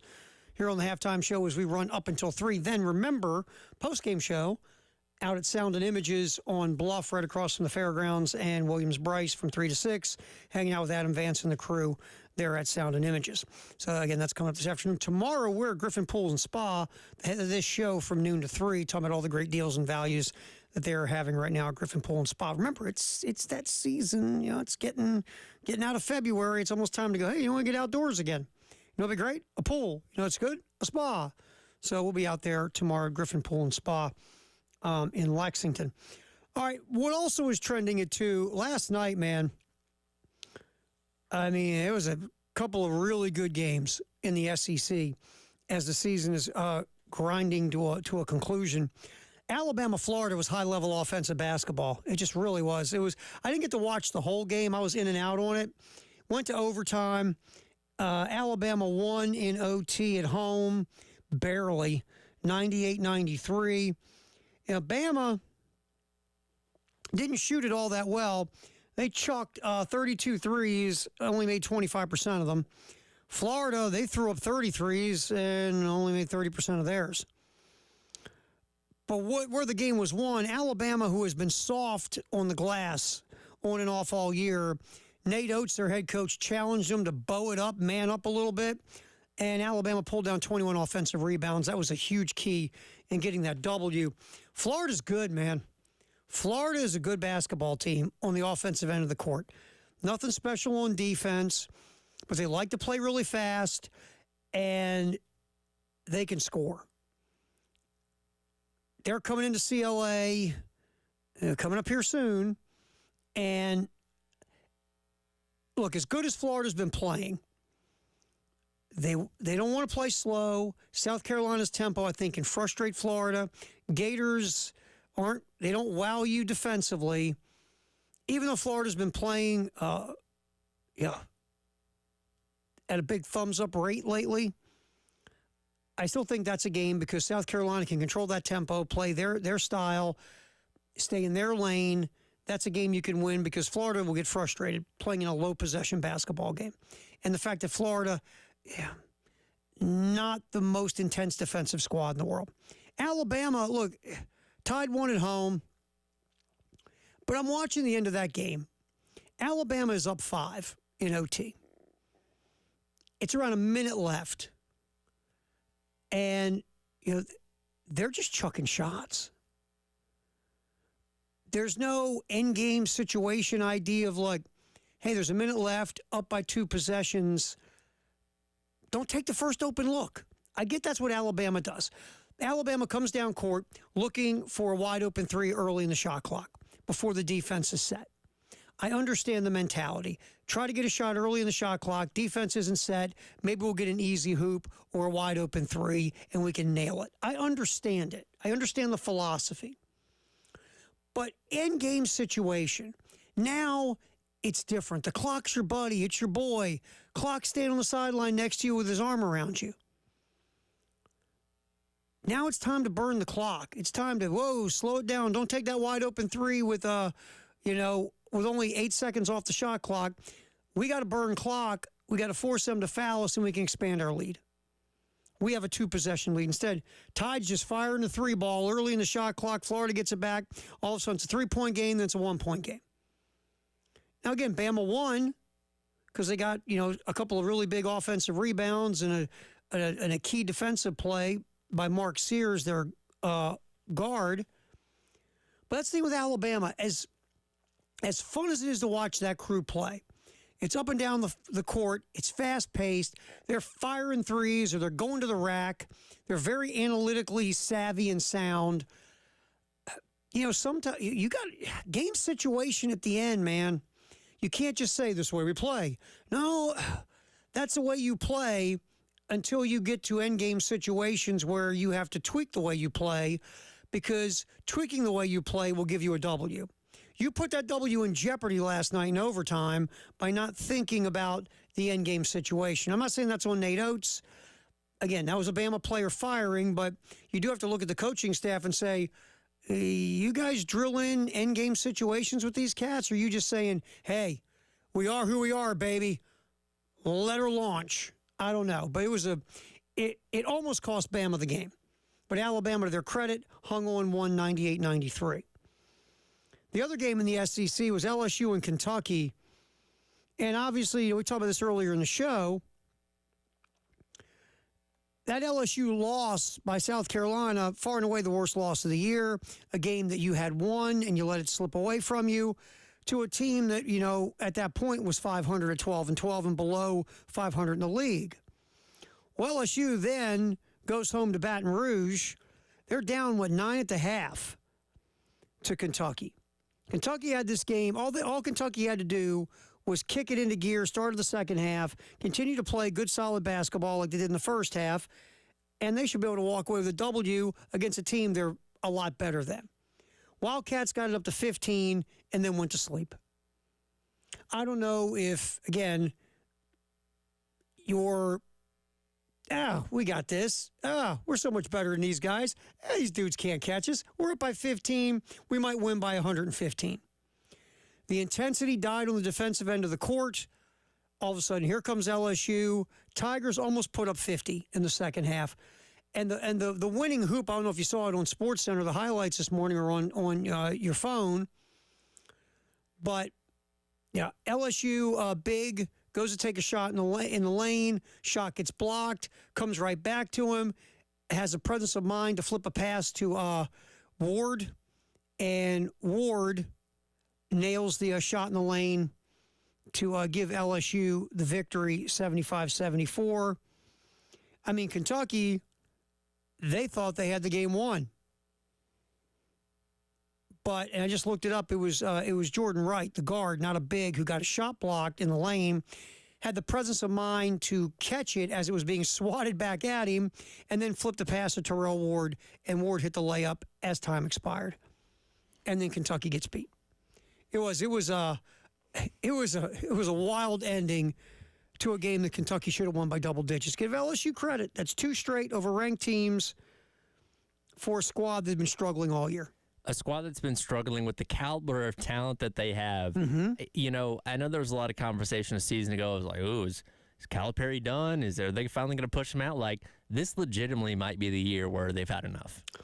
Well, they've had enough for, here's one reason. Haven't been to the Final Four since 2015. I texted my friend who's a big Kentucky fan the other day to ask her, like, what's the temperature on Cal right now? And, like, that's the first thing she brought up. Haven't been to the Final Four in almost a decade. We're done with them. Exactly. And so we'll see where this Kentucky season leads itself. But, yeah, the patience for the used car salesman is starting to cut short in Lexington. One other game, Mississippi State beats Ole Miss 83-71. Ole Miss gave up 83 points to Mississippi State. Mississippi State could go 2 games and not be able to score 83 points. Ole Miss refused to play defense. They're worse than Kentucky on the defensive end of the court. Yeah. Now, South Carolina's going to Ole Miss this weekend. Ole Miss only lost 1 game at home all year, but Rebels are beatable.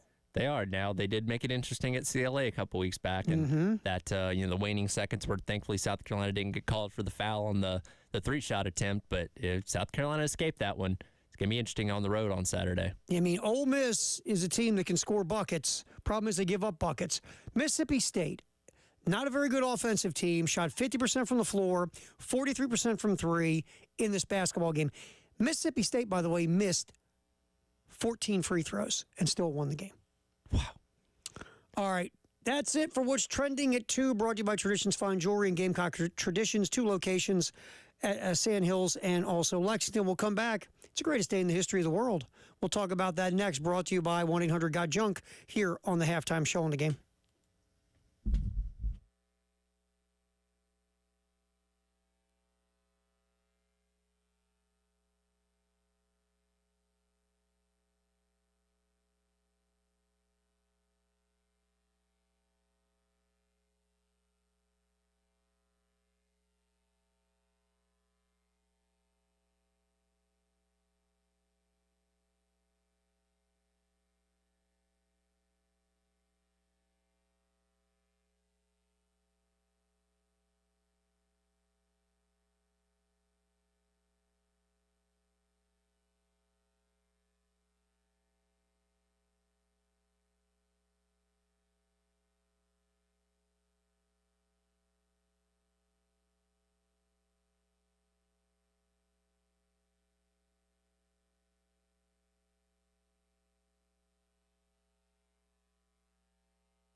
All right, greatest day in the history of the world, sponsored by 1-800-GOT-JUNK, February 22nd. This is, I don't think there, of all the times we've done this, there hasn't been a better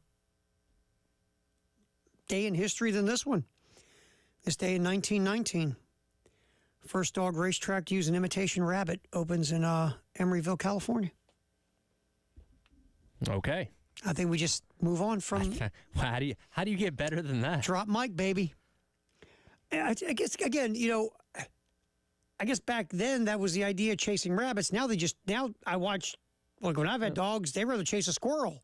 I guess I've never thought about the early concepts of that where they legitimately were chasing a rabbit. I've only ever seen the fake thing. Yeah. Yeah, it's like, wow, I guess they actually put a live rabbit out there.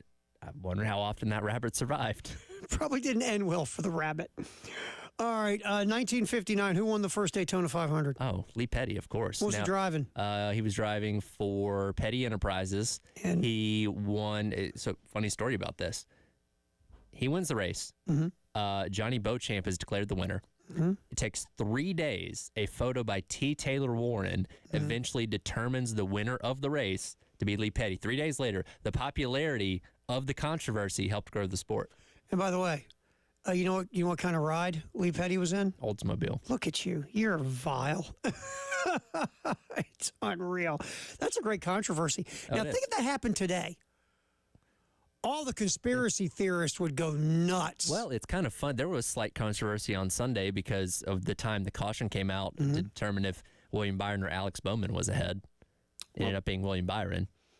But back then, I mean, there was no SMT data. There was no scoring loops. Legitimately, T. Taylor Warren was standing at the start-finish line and took a picture, and that's what ended up determining it. How wild is 3 days later. That's crazy. This day in 1975, Madison Square Garden hosts the first women's college basketball game, a rematch of the 1973 national championship. You ready for this? And that was, I think, the AIWA, not the NCAA. Right. I believe it was the AIWA. The NCAA didn't adopt it until, what, the early 80s? Right. Immaculata, who was a powerhouse in women's college basketball back in the 70s, beats Queens College. Wow. 65-31. Almost 12,000 folks were at that game. How about that? How about that? That's pretty interesting. Also, a fellow named Hersey Hawkins, who played in the NBA for many years, scored 63 points in a Bradley win over the University of Detroit. 63 in a game for Hersey Hawkins. And let's see. Here you go. 2 more. Caltech ends its 310-game conference losing streak in men's basketball by beating Occidental College 46-45 in its season finale. Occidental then disbands basketball. What year was that? 2010. 310 games. How many years worth of conference? That's a games? lot of years of losing every game, man. Was it when was it Detroit Mercy and somebody else a couple weeks ago? The two teams that hadn't won any games all season played. Yep. They had the one fan that stormed the court. That was so funny. So good. That's one of those, you don't even need security. You're just like, hey, man, get off the court.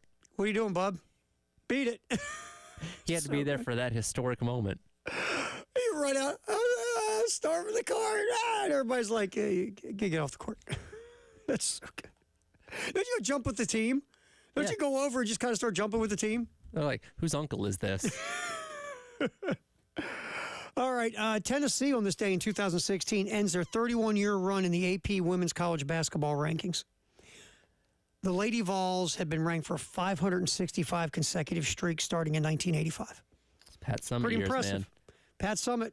You know, I've always asked the question if I'm distantly related to her because her maiden name is my last name. In Really? case you didn't know, yeah. Oh, that's right, Head Summitt. She was That's originally right. Pat Head. I would just tell people I was related to her. I've always thought about that. I'm like, yeah, I'll just say she was like a distant cousin. You should. Just say that. Yeah, I guess so. I like it. We'll run with that. Sure. 2 left. 2019. This was the day Robert Kraft had his incident in Jupiter, Florida. The less we know about that, the better. Yeah.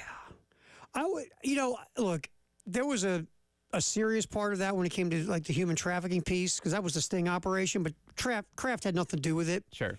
He was just a dude looking to kill some time in between whatever. I was like, look, I get it. I get the uproar and everything else about it. And you get arrested and you committed a crime. But Robert Kraft is like almost 100 years old, right? Yeah, something like that. There was a part of me that went, wow, I hope when I'm his age, Still got the You know what? I'm just going to stop you right there, Terry. Still got the fire in the fireplace, I guess, so to speak. All right, this is one of my favorite moments in the history of my life in sports. It happened on this day in 1980. Hit it. Gets checked by Ramsey. McClanahan is there. The puck is still loose. 11 seconds. You've got 10 seconds. The countdown going on right now. Morrow up to Schultz. 5 seconds left in the game. Do you believe in miracles? Yes! Unbelievable. The U.S. hockey team in the medal round at the 1980 Winter Olympics in Lake Placid beats the Soviet Union 4-3. Michael Ruzioni scored the winning goal midway through the third, and then you had to sweat about 10 minutes of Soviet shots peppering at the goal. Jim Craig did a phenomenal job in goal for the U.S., and I would tell you, I was a very young Terry Ford. I will never forget that as long as I live. That moment was unbelievable. I won't lie to you. I still watch it. I hear it. I get goosebumps. Well, and that was the era where you were legitimately using amateur athletes at that point in time. Like, it wasn't, you know, your NHL All-Stars. No, it was college kids, and Ruzioni was a minor leaguer, and it was college kids. Right. And the Soviet Union was looked at as far and away the greatest team on earth. Ready? Not just amateur, professional or amateur. Yep. There were people that said that Soviet team would go to the NHL and win the Stanley Cup. Right. And by the way, that team played the U.S. hockey team in Madison Square Garden right before the Olympics and punked them like 11-1. Right. It's just, it's a phenomenal moment in American sports. I still think to this day it's the greatest moment in American sports history. It's hard to think of one that really rivals it, to be honest with you, as far as like the accomplishment of it. You can look at some of the moments of, you know, like post 9/11 and that kind of stuff. So great moments there. You know, the Red Sox won the World Series in 2013 after the Boston bombing, but something that like accomplishing something like that on a world stage is truly unique. And what it did, and plus that time, again, it was a bad time in this country. You had a hostage situation in Iran.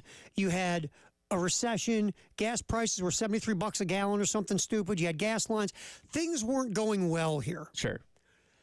And everybody kind of jumped on the bandwagon for this team, not just because it was the American hockey team, it was the Olympics, we're all patriotic and stuff, but because we as a country needed something positive. Right. And these guys not only were a great underdog story, it was something for everybody to get their mind off the crappy existence of being in the United States at that time. So it all kind of perfect stormed. And I remember Sports Illustrated, they named them, you know, obviously Sportsman of the Year. Of course. And I remember reading the article. I got Sports Illustrated like age 6. I love Sports Illustrated. Well, I did. And in that article, they were talking about, because remember, this was not the cable era and everything. People listen to this game on the radio driving down the road. It was on delay, right? It was on delay. Yeah. So when the U.S. won and people were listening to it on radio, people actually pulled their cars over and started hugging and celebrating and high-fiving. And it was, again, it was a thing because of the time. Sure. To go with the accomplishment on the ice. That's why I call it the greatest moment in American sports history, because it wasn't just what happened on the ice. Sure. It wasn't just they were underdogs, but our country was in a at that time. I mean, again, it's hard to argue with that. It was, and again, to this day, if I hear it, if I see it, I still get goosebumpy. It's legitimately one of those, like, you remember where you were type of moments. Absolutely. All right, so that is our greatest day in the history of the world. February 22nd, 1-800-GOT-JUNK. We'll get back in here. Reset what's coming up tonight on the game with Carolina Calls, with Lamont Paris, and also women's basketball at 7 right here in Columbia. We'll get into that next. Get our Firehouse subtext of the hour. Then we'll hand it off to Jay and Elijah, who will be live at Sound and Images from 3 to 6 on Bluff. That's all coming up here on the game.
Oh, time for the Firehouse Sub text of the hour at 803-404-6100. What do you got there, Tyler Head? So we've been discussing college football playoff formats. Jeff weighs in with his own. Says no AQs, top 12 teams, no buys, no bowl sites, home field or higher seed for all games. Home field of higher seeds for all the games, same ticket distribution, split gate between the schools. I like all that. I do say you would have to have buys if it was 12 teams. You already say the way 12 the numbers teams, work out. Right, has to have a bye. If you had 8 or 16 or anything, like 32, no buys. But yeah, if you had 12, you'd have to have at least 4 buys in that first round. But other than that, I mean, I don't hate it. I agree with pretty much the whole spiel there, but yeah, you got to go 16 to make it work. Which with again, no I buys. think we're shooting for at some point anyway. So rip the Band-Aid off, go for it. Yeah, we've been saying that for 3 hours now. Just go to 16.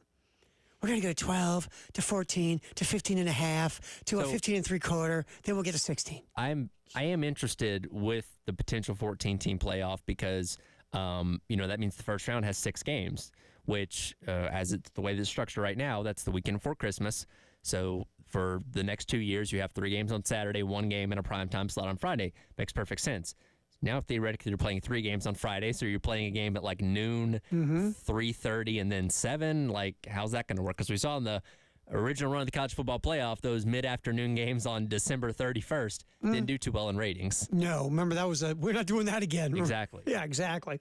So we'll see how they parse this thing out. But I got no problem with 16 teams, no buys, have some home field advantage, and let's get this thing cooking. I got zero issue. But like we said before, as much as I would like to see these teams host home games, I think the atmosphere would be ridiculous. Sure. As long as these bowl people are waving suitcases of money, guess what? Gotta factor them in. So yes, you do. And yes. maybe you get that first round, home field, and then you go from there when you get to the quarters, or if you want to get to the semis and the championship, have that at bowl sites. But the home field advantage thing, I love it, but we know the reality of the bowl people, they swing all the money. That's going to be the bizarre thing to me for the new college football playoff. Like, okay, you're going to go play the Rose Bowl as a quarterfinal. Congratulations. Now your prize is to play the Cotton Bowl in a semifinal. Yep. It's like, exactly. Okay, this doesn't seem right. Now, and the other thing is, too, you're asking people to travel all these different weeks to go to different bowl sites. So we'll see how they play it out. Look, we saw the NFL try to weasel the possible AFC championship game. I'm so glad. A couple of years ago. Yep. Because, again, as much as we love the home field advantage atmosphere as fans, these leagues are all looking at how they can get as many Benjamins as they can in their bank account. That's right. All right, real quick, tonight, 6 o'clock, Carolina calls here on the game. Lamont Paris from 6 to 7.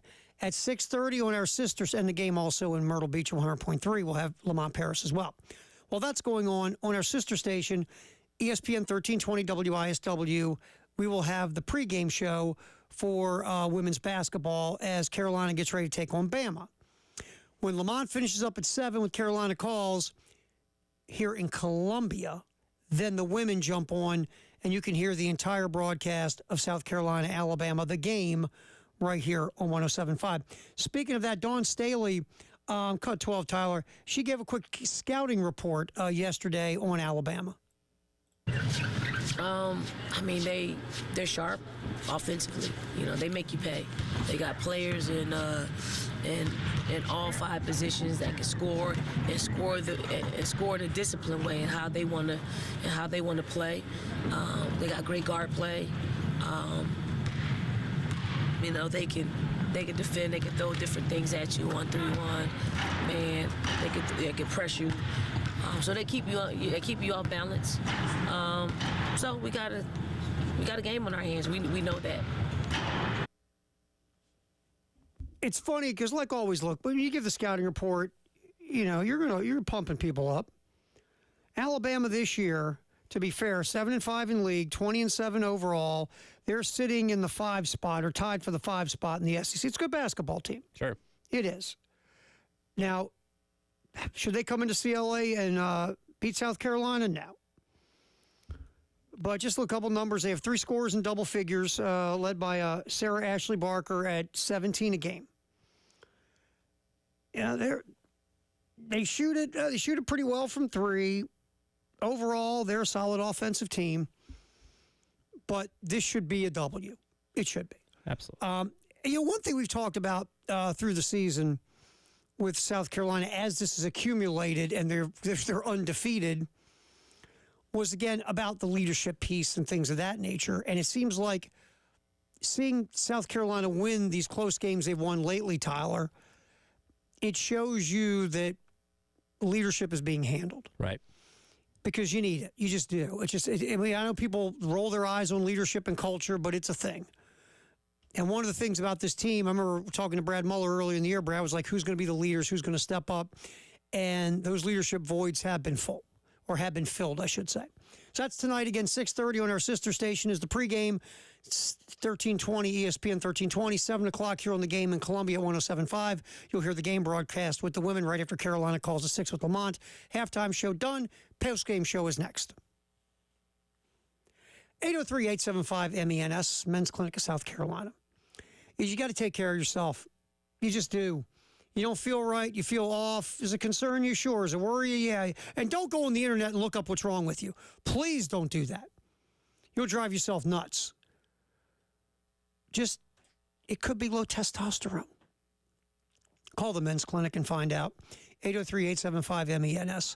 It's a confidential, free consultation with Dr. Dan and the staff. You sit down, tell them your story. They actually listen to you. If they think it could be low testosterone, they'll do some lab work. If it comes back low T, then they will put you on a personalized program specifically designed for you to get you feeling good again.